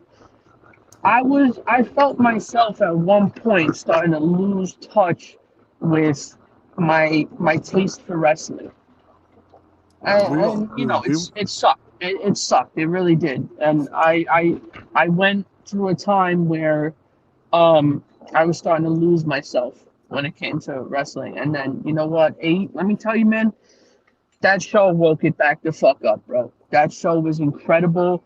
The fan energy was insane. Let me tell you, man, there's just nothing like AEW fans. No, they're definitely a great team. They definitely know what they want, and they let you know. But this is where we're in the building, and we heard what they wanted. That some people were chanting for Daniel Bryan, some people were booing him. But when John Silver came out with Dark Order, it was a totally different ball game. And he's short. He's a short dude, man. But let me tell you, man, he's stocky as hell, and he's just a great performer, bro. He's a good guy. Now, Chris leaned over and said something to me at the event and said he should be the leader of the Dark Order. What do you think? See, all right, and here's where I'm probably gonna lose y'all a little bit. So I heard so many fucking rumors, and it never happened, and I was very upset that it never happened because I would have loved to see Bray Wyatt take over the Dark Order. I would have loved to see it. Personally, I would have loved to see it. I think Bray has a fucking creative mind. I think he would fit. Personally, I know AEW doesn't really tap into the creativity world as much as Impact does. And I don't really watch too much Impact. I need to start getting back into Impact. But you're right. Impact creates some characters that are just. But let me tell you, man, Bray had some shit up his sleeve, man. And for a while, he was actually throwing subs on Twitter. And he was throwing subs on Twitter. He was throwing subs on Instagram. And we all thought that he was going to show up at Full Gear. And I thought the plan was for him to show up at Full Gear and take Hangman out at the end of that match, bro. And have the Dark Order turn on Hangman. And it never happened. It was such a missed fucking opportunity, man. And I thought it would have been such a great storyline. Now, I really did. I think the Dark Order is out of that dark, ominous thing that they debuted at. They've become a different thing where it's not dark anymore. They went from being dark led by Brody Lee to now what they've done is more of, not say comedic, but it's fun totally loving. different. It's a And fun there's loving no crew. reason. There's a different crew, and there's no reason to bring in someone like Bray Wyatt to darken that up. I think if you Yeah. stick to where they're going, which is their faces, they're not going to be heels. And John No, they're not. Silva is perfect for that. He's been really like the little not nominated leader that's that you've seen since Brody Lee passed. That the guy that stepped up in that group that really engaged the audience into really wanting to see them. He was the main guy behind trying to recruit uh, Hangman Page. So he's been at the forefront, whether he's been nominated or not, and I think that's the direction they need to go. And not darken it up with Bray Wyatt. Bray Wyatt's shit gets too dark sometimes, and it's for a certain specific thing, but I don't think it's going to work with them. I think Yeah, he. getting back into that, I personally think he would shine a little bit better in Impact. I I've don't said the know. same thing. I said the same thing. You want to revamp yourself, But you go to Impact. but from what I heard, from what I heard, Bray is actually working on a movie. Yes, he Um, is. that's why he has not been in the wrestling scene. Which actually, and that's now that we get into talking about the Wyatt family and shit, getting into that, I was shocked as fuck when I heard that Braun Strowman showed up in Ring of Honor. Yeah. I That, was gonna touch on that on my news to close out the show. That's but something. we'll wait for that. Yeah. I'm gonna speak on it. It's it comes a time where you're gonna have to look at your situation and what you have with the Dark Order and where do you want to go? Because now your champion is a big fan of them. He's involved. He's invested in them. They're Yeah. invested in him. They love him. They're not dark anymore. They're more of a fun-loving order, almost like the land of misfit toys. They're Exactly. different. They're different. They're odd, but they're great at the same time. The only normal things about that crew is the girls, and Yeah, you have to it's the excuse me on ladies. the lighting, fellas. Oh I'm no, sorry to no cut you off. problem. No, we I'm understand. driving past JFK right now, actually. So I got you. The biggest thing is you gotta have the understanding of what direction do they want to go from here. I think they, like Chris said, they're past the dark portion of it. Now it's just getting us in order to be great. They are Yeah, fantastic faction, one of the best in wrestling right now, and I love to see them absolutely. keep this going. But temper as even if you label him the temporary leader to make it fun, to make fun of it and have fun with it. Yeah, I mean, they become their own oxymoron. They're the Oh yeah, dark order that's not very dark. So and I think that John Silver has an opportunity here. I think we lost Mark. But John Silver has an opportunity here to be great. And when you give him the opportunity to be great, John Silver is going to step up to the plate. He yeah, did in this match. He stepped up, and Daniel Bryan was right there fighting with him. Daniel put him over. In a lot of ways, people don't see it, but he did. He let John get a lot of offense in. There was a lot of Yeah, that offensive was a good maneuvers John match. was laying in, man. It was a great match. And there he said he was going to kick John's face, the head in, but here comes Hangman Adam Page with the rundown for the save and tell him he's going to beat the Cowboy. they You know make a what? great Out of him. pairing, man. They Hangman do. Page and I didn't like Hangman Page with the Elite. It No, doesn't. it To me, doesn't I'm fit sorry, it doesn't work. Never worked. Hangman Page with the Dark Order and that works for me. because they're odd. He's an They're odd and guy. Hangman Page is not exact yet. He's an odd So man himself. he's an odd man too. I never bought into Hangman Page with the Elite. Never. Look, Yeah, I was digging the card. I was happy I was in attendance, and I'm glad Chris was. We had some great cookies. Good fun. We had a whole lot of fun. It was amazing.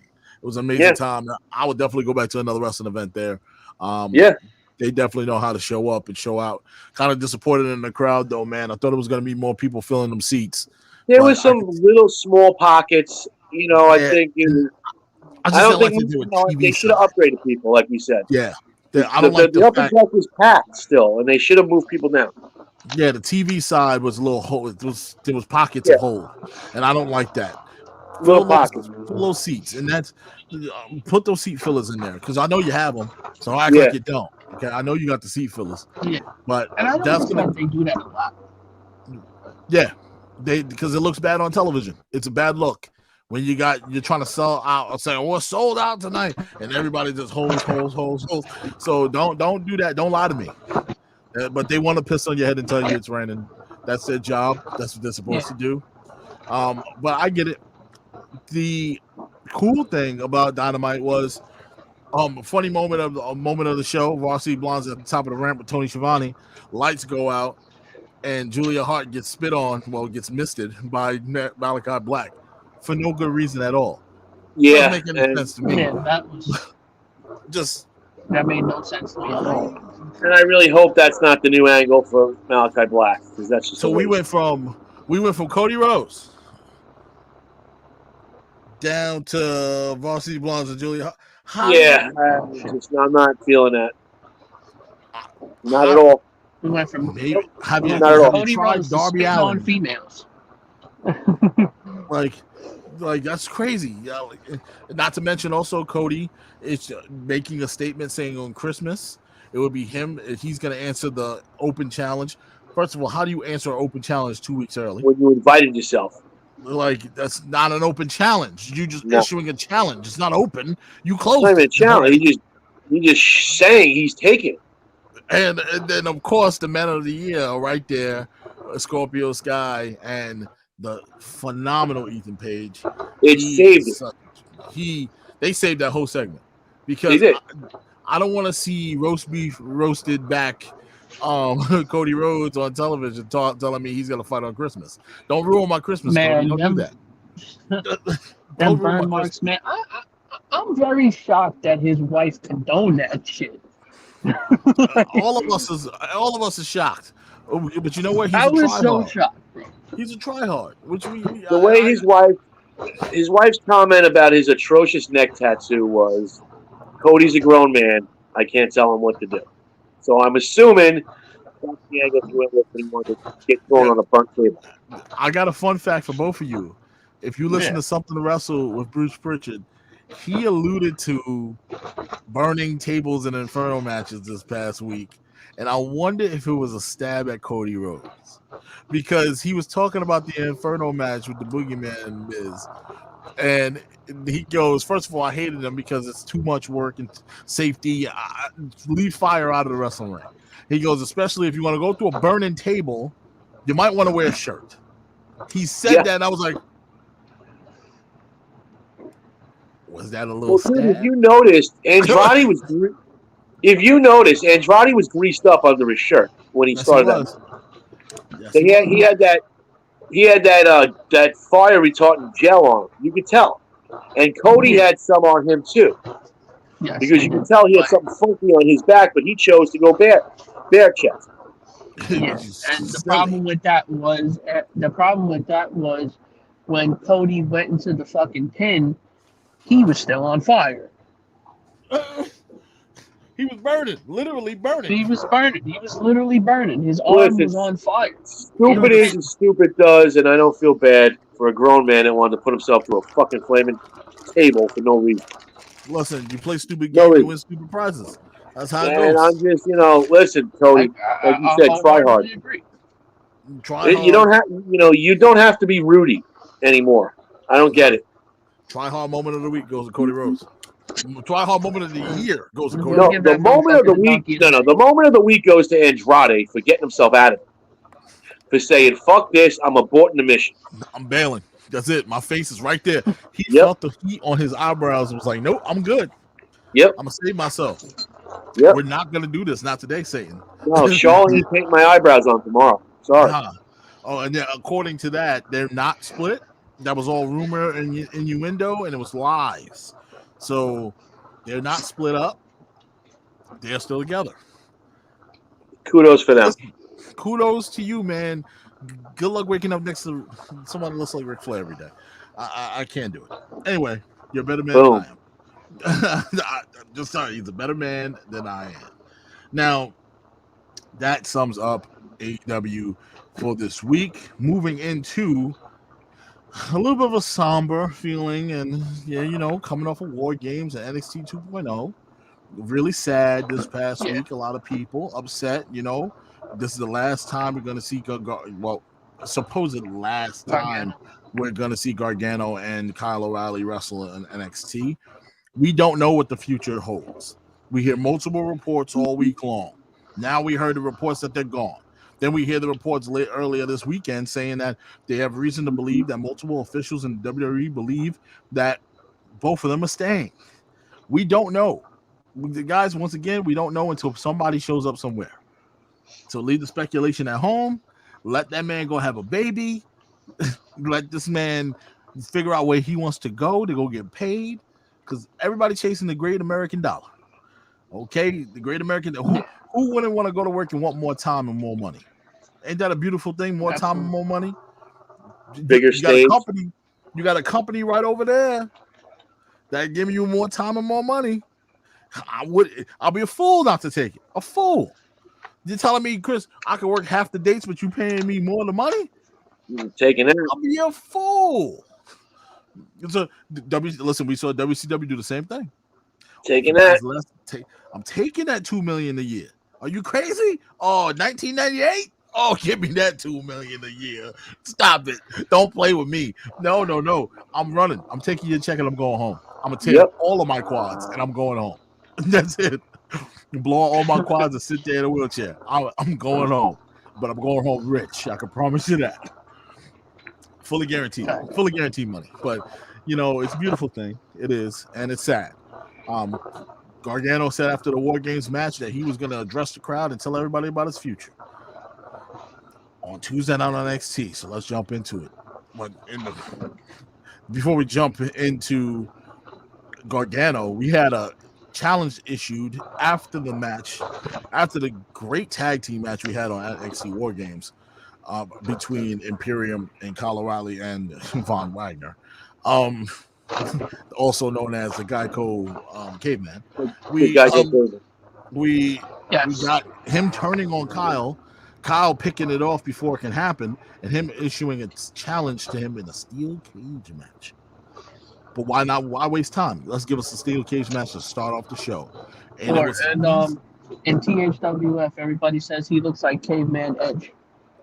Caveman Edge. I see it.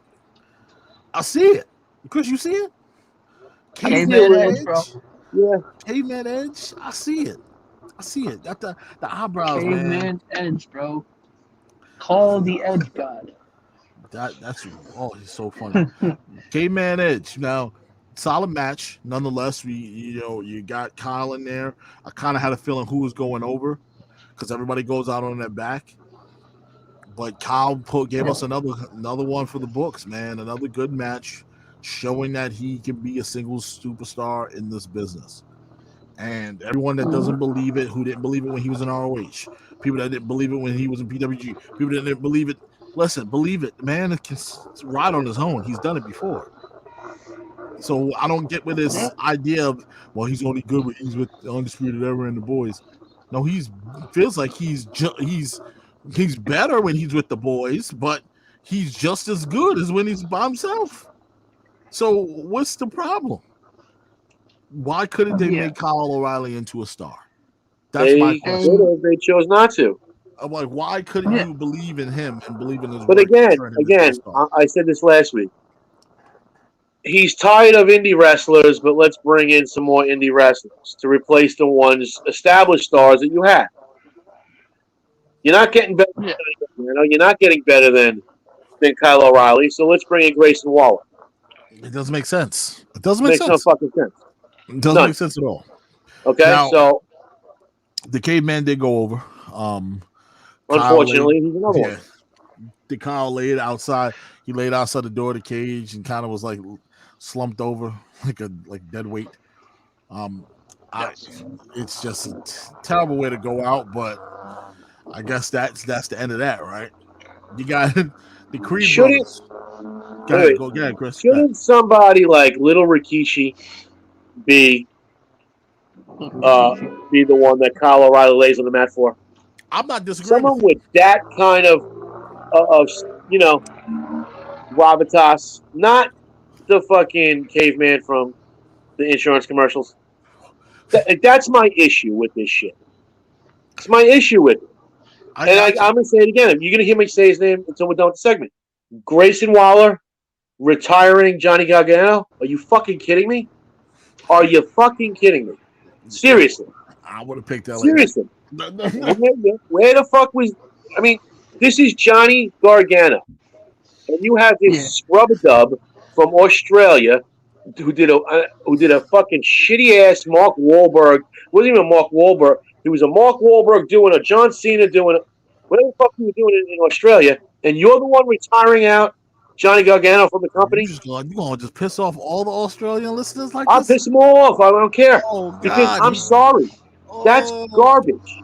I And then now we have this other dude who is going to retire out Kyle O'Reilly from the company when, if you wanted to do that with a younger guy, you have Rikishi's son you could do it with. We all know we have Braun Breaker you could do it with. That's believable to anybody. Braun Breaker can send any one of them off packing. People say fine because you push them to the moon. But this is the bullshit you're giving me? Not believable. Not believable. And I know Kyle last week said, oh, it brings him more heat. No, it's not believable. I'm sorry. I do not believe that this guy shows up and he retires fucking Johnny Wrestling. Johnny NXT. Come on. I wish they would have picked somebody younger. Better. How about better? He does parkour in the fucking ring. How about better? He parkoured his ass around that fucking War Games, with the exception of LA Knight fucking and Pete Dunne beating his ass. That's all he did. I would have thought Carmelo Hayes would have been a great pick. I would have personally liked to see. I would have even personally liked to see Braun Breaker after Johnny Gargano. Like, get the hell off my screen. Only because it would have played into the angle with Ciampa. Exactly. That would have made sense. Exactly. Now so, I got your friend by the balls. What are you going to do about it now? You so stop telling me that you fucking know what you're doing down there, because you don't. And you heard the Shawn Michaels. You heard the DIY chants. Yeah, and Shawn Michaels, stop pandering to the public by telling us that you're the one and Triple H, this is your vision, because it's not. I don't want to hear it. It's the crazy man's vision with his buddies, it's not your vision. Keyword. It was his vision. That vision's gone. Keyword was. That vision is gone blind. Done. 0-0. 2020. He blind. Walking stick. That's it.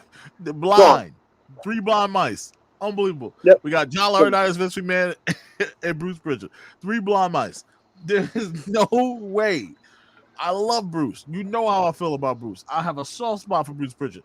But damn it, Bruce, if I find that your crummy hands has something to do with this, damn it, Bruce. Then again, getting back into what Chris was saying about Solo Sikoa, you could have played that one into Johnny Gargano, because you could have tried to, slowly weed the bloodline now into NXT. That's not a bad idea. I would love to see Solo Sikoa become a part of the bloodline. Everybody's been saying it, bro. I've been watching people say it on the Jobber Tears page. I've been watching people saying even it. If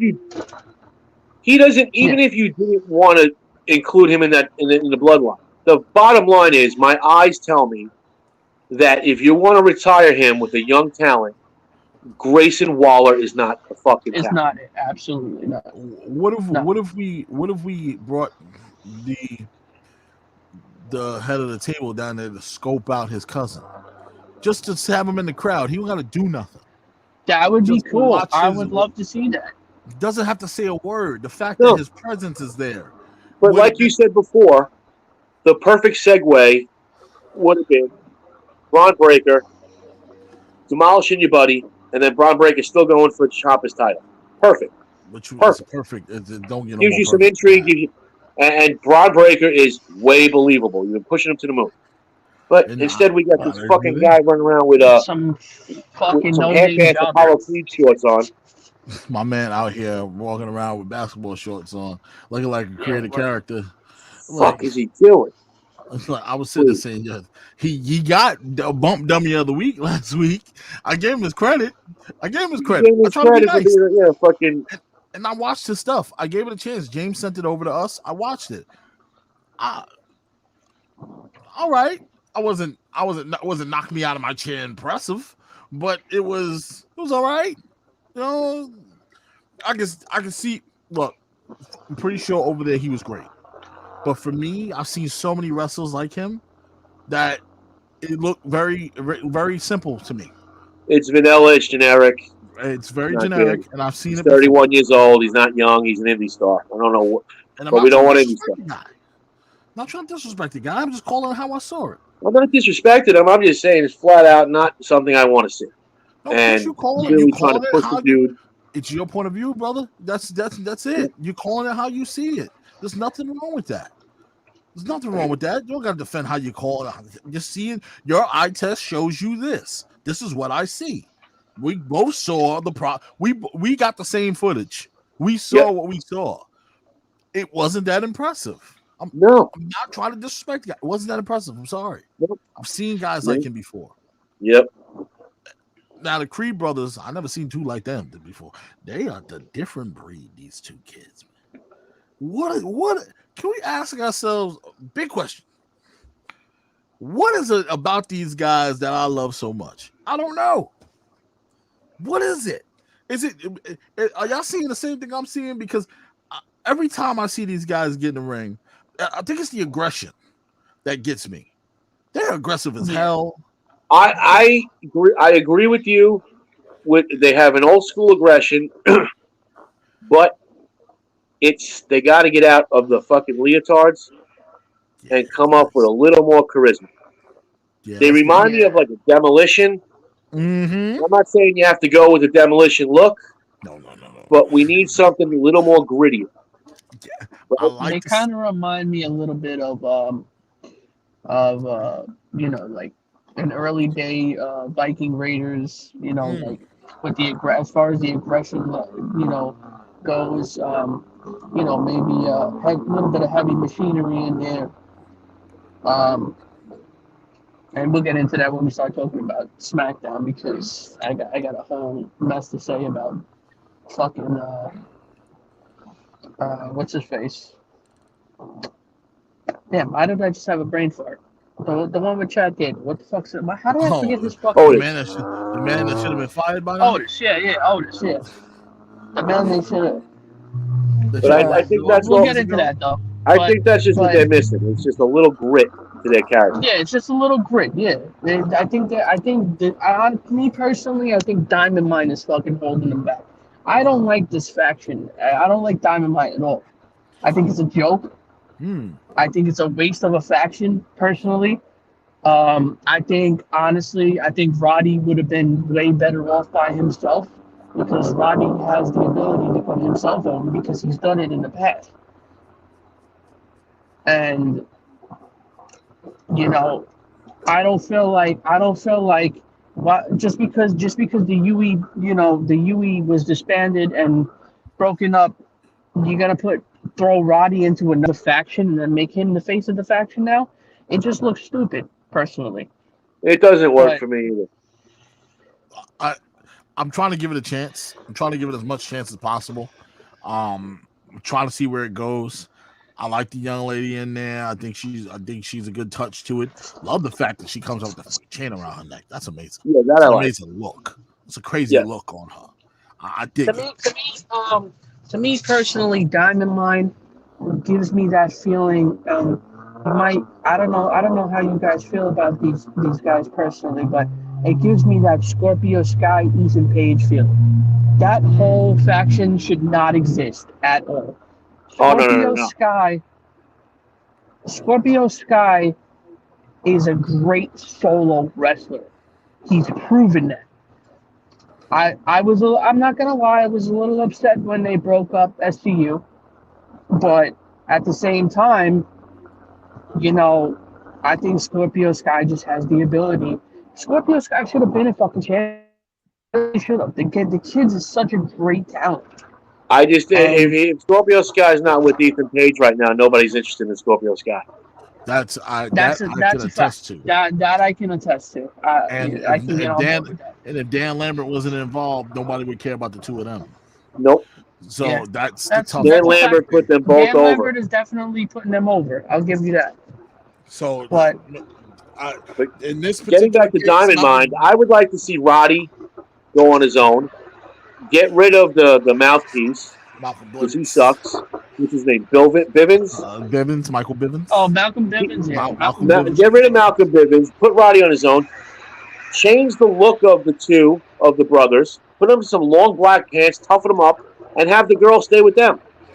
With the chain, I think that's better than what you got now. So You know what I would have loved? You know what I would have loved? If instead of it could have still been Diamond Mine, but instead of Malcolm Bivens, Teddy Long. Well, he's trying to play a cheap Teddy Long. It's not working. And that's why it's not working for me. But if it was actually Teddy Long, I think Teddy You know who Long would have could put him worked? over. You know who would have got Diamond Mine over is Leo Rush. Oh, oh 100%. hell yeah, that would have been 100%. great. I think Leo Rush could have got him over. I think Leo Rush could have got a lot of people over. Yeah, A lot of people. He got Bobby Lashley over. we got him over. Got us to care about Bobby Lashley. And then MVP Absolutely. came in and just capitalized off of everything that was laid out for Yep. him. It was perfect. So I think Leo Rush deserves a lot more credit than what people give him. But we did have the Creed brothers take the L to Josh Briggs and Brooks Jensen. Really odd. I thought the Creed brothers could have got the win here. I think it would have been, but I saw the video package of Briggs and Jensen. They're really bigging these boys up. Yeah. The next top guys. I don't see it in them yet. Nope. Maybe down the line, Nope. might turn into something, but I don't see it. They don't got it. I Not don't right see it at now. all.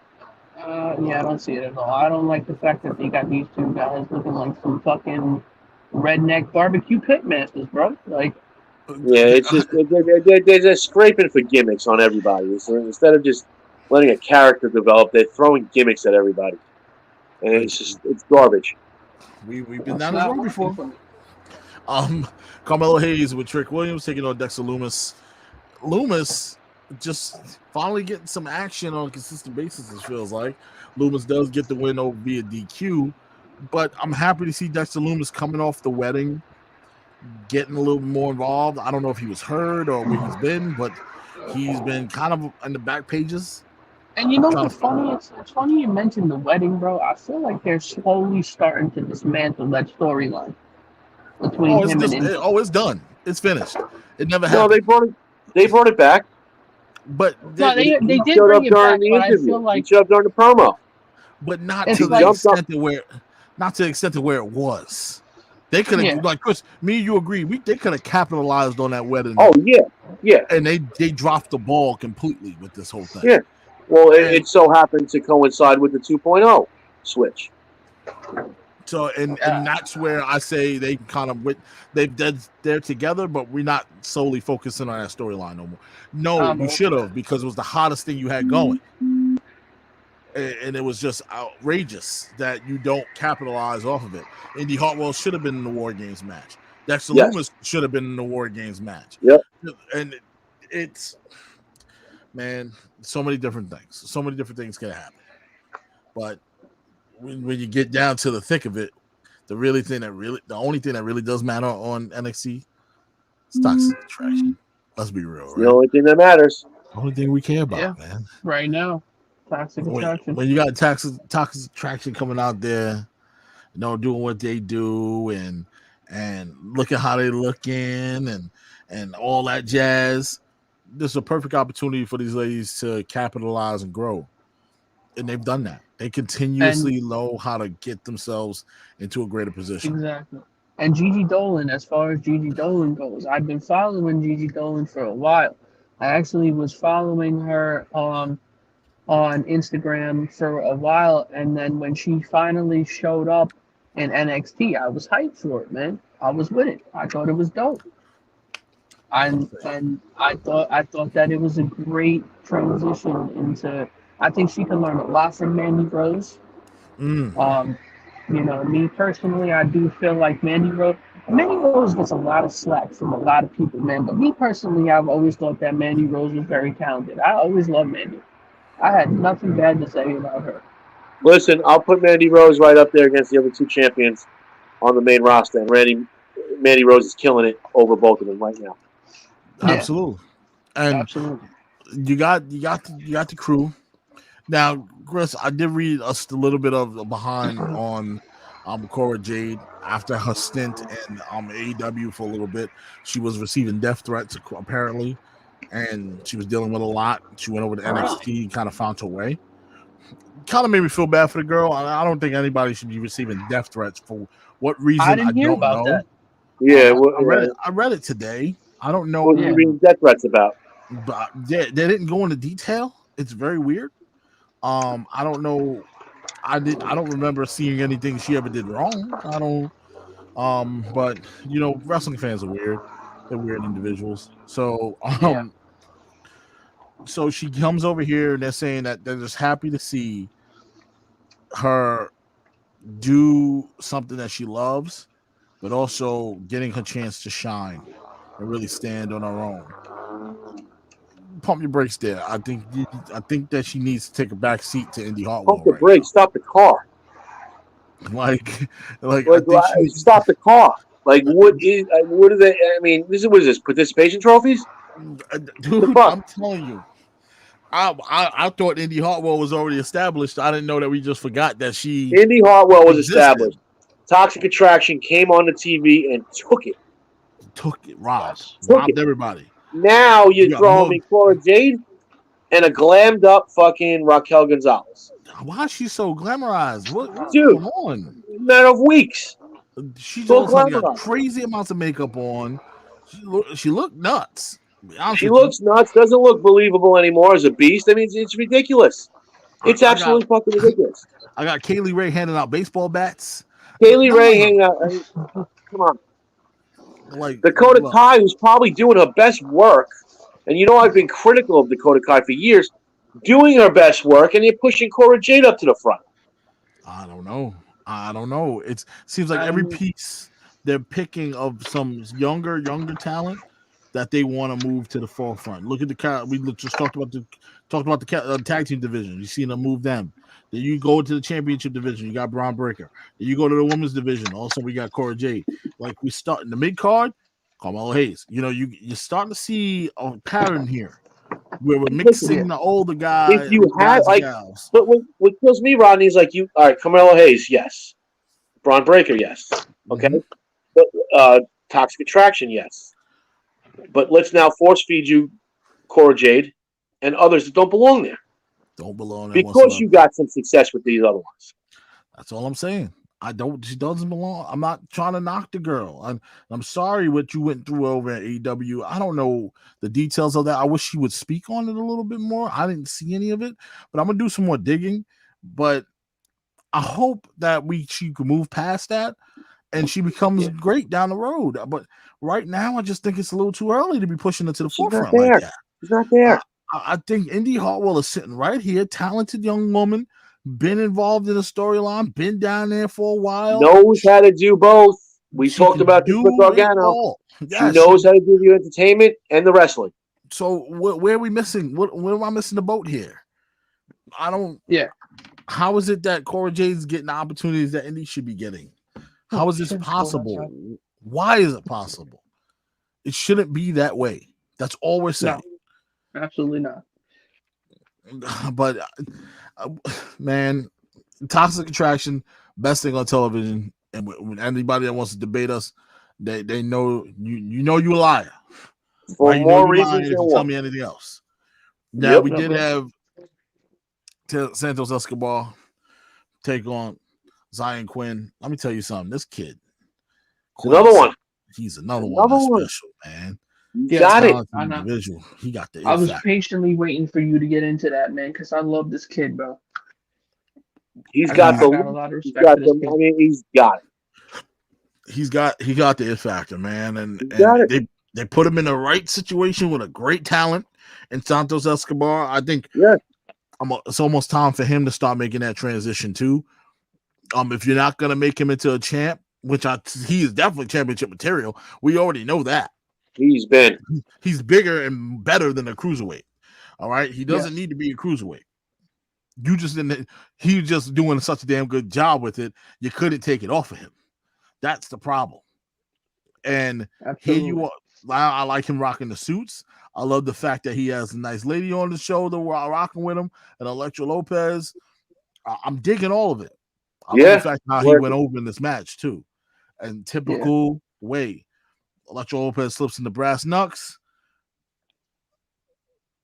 and all of a sudden, clash with the referee. Boom, boom. Escobar hits him with the driver. Moves on. This is where we continue that storyline to build. I don't think it's over. I think it's an opportunity to keep building, and I want to see a little bit more. I want to see maybe a stipulation get involved with these two, because it's gonna. You know what the stipulation is gonna be. Oh yeah, it's gonna expand the horizons. That lovely woman that comes down to the ring with them. Mm-hmm. That's what that's gonna be. So I'm excited to see where they go. But this Quinn kid, he got something in him that's different. Got it. Man. And he's Samoan too, right? He's Australian, but he's Samoan, right? I believe that. I'm not sure. He might be new. I gotta look it up. Could be a New Zealand, because but I think he's New Zealander. Yeah, he's like kind of like Bronson Reed. Yeah. Like, so it's man, I'm just digging everything he's got going for himself, and tweaking here and there. Don't play with his character too much. Kind of make him fit where he needs to fit. Put him in good storylines, a good feud. That's the kind of guy you can make an impact with on a debut, who jump out on a Raw or SmackDown and just destroy somebody and make a name for himself immediately. There's no waiting with him. And they shouldn't wait. Don't wait around with a guy like that. They have guys they can reload. They don't want to do it. It's gotten to the point where your roster is getting thin. Your roster is getting real thin because now you're just running out of How many more fucking years are you gonna roll Sheamus out? I mean, come on. I don't know, man. Look, they got Jeff Hardy out of the way. I hate to say it like that. I hate to say it like that, but it's the truth. You know, did it to himself. Go home. I wish Jeff the best. I hope Jeff is okay. But I do too. We don't. I do too. But stop wrestling out there. Don't keep pushing that man out there. Yeah, you know you can't. He needs to get better before. And it's that WWE workload, man. That workload is vicious. I keep telling people, everybody's not built for. Everybody's not built for that. Not long term like that.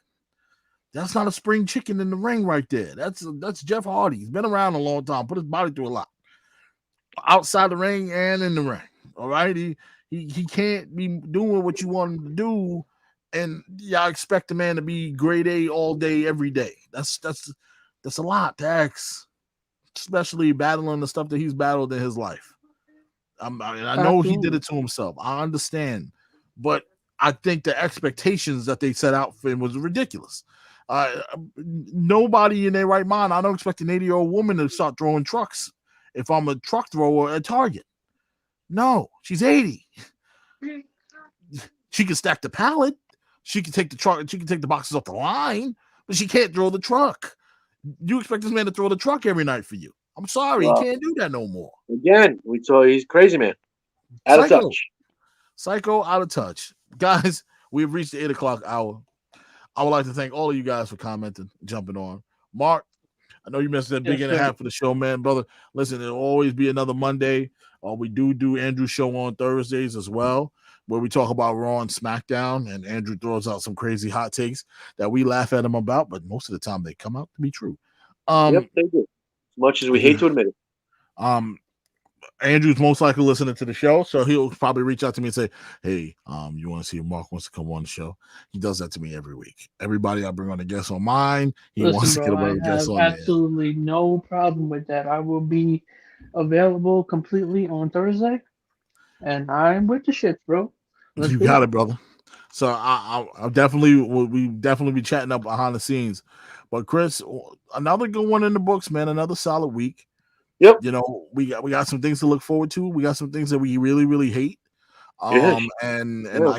I just can't stand what NXT is about to become because I don't see a future right now. I Listen, see brother, picks we and hooked parts of talent. up the groundswell of the NXT movement in the studios when we met. We Mhm. watched it grow. We watched it crescendo, and now we watched it all get flushed down the toilet. Just implode. Just I implode. Make and I NXT wish. great again. Yeah, that's we're gonna start making hats. Make NXT just black. We should have the black and gold hats. Just say make Make NXT NXT great black again. hat written in gold. Make NXT great again. Like you know what? Play with me. Make Rodney would do NXT it. Don't great play again. with me, Chris. I'm thinking about creating us a red bubble. All right. No, I'm gonna do it. Facts. Have people start buying merch off Redbubble. Look, man, it's been a crazy wrestling week, but hey, let's get buckle in for Monday Night Raw, guys. Yes, excitement. Oh, we start with Seth Rollins tonight. No, we got KO. We got Bobby Lashley. Well, spoke too soon, bro. Seth Rollins. Seth Rollins just joined the party. Does he have the two-tone jacket on? He's got a crazy purple. No, it's not so crazy. He's got a purple and black suit. Oh, what the fuck is this man with wearing? a crew neck? Oh my god! Not as it's what the hell is terrible, but not as it's what he's had. He's getting better. He's getting better. Getting a little better. I'd rather you come out with a straight black suit, look like John Wick. You don't. But now, but now he's got a man bun going. Bro, so, he that's bad. just Rodney, walked out to the take ring it back. looking like. I take it back. He just walked out to the ring looking like fucking Grimace, bro. Yeah, he looks like a fucking broke Joker. Oh no! I gotta turn this on. Lord have mercy. Oh man! And bro, his pants get higher. His capri pants get higher every week. Yeah, he's got a dude. I see more and more ankle every week. He have on jorts next week at this point. Well, fuck. It's great that you said that because it's getting out of hand. We really rip on their clothing and pro wrestling on this show. We hate it because some guys just come out here don't know what they listen. You look like who done my man Lashley's. My man Lashley's in there with a red suit coat with all white underneath, and it's working. He's a fully red suit. He works. The other guy looks crazy. Man over here looking like the Kool-Aid man. Those tattooed on eyebrows, however, do not work for that man. Who, Lashley? Yeah. Are they even tattooed? All the time. Got nothing. They are tattooed. They are really tattooed? Is that for real? Oh no! Yes, they are tattooed, bro. Oh, that's really crazy. They are tattooed, and the only reason I know that is because I don't know if you've ever seen the episodes where Dr. Bo Hightower does the chiropractic shit on the wrestlers. I've seen them. Yeah. Yep. If you watch Bobby Lashley's where he was at home with his wife, he still had the fucking eyebrows.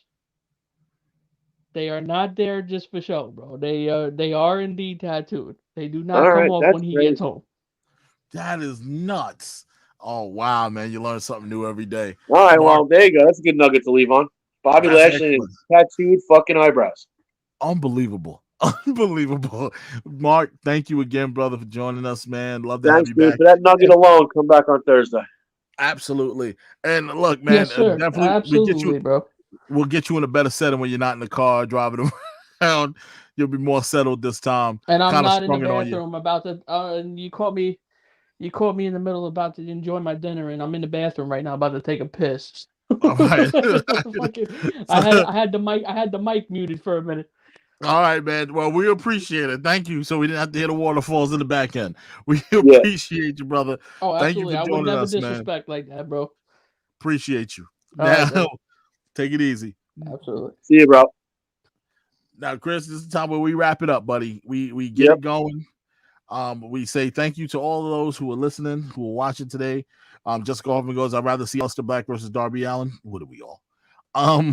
Jessica also goes, I was thinking after his speech, etc., maybe WWE has a contract set aside for when he wants to decide to come back, because after the chair attack, he feels that there is more of a storyline there. Who knows? Who knows at this point? I don't Not know. with Waller. Not with Waller. I don't know where that goes. Nope, goes nowhere.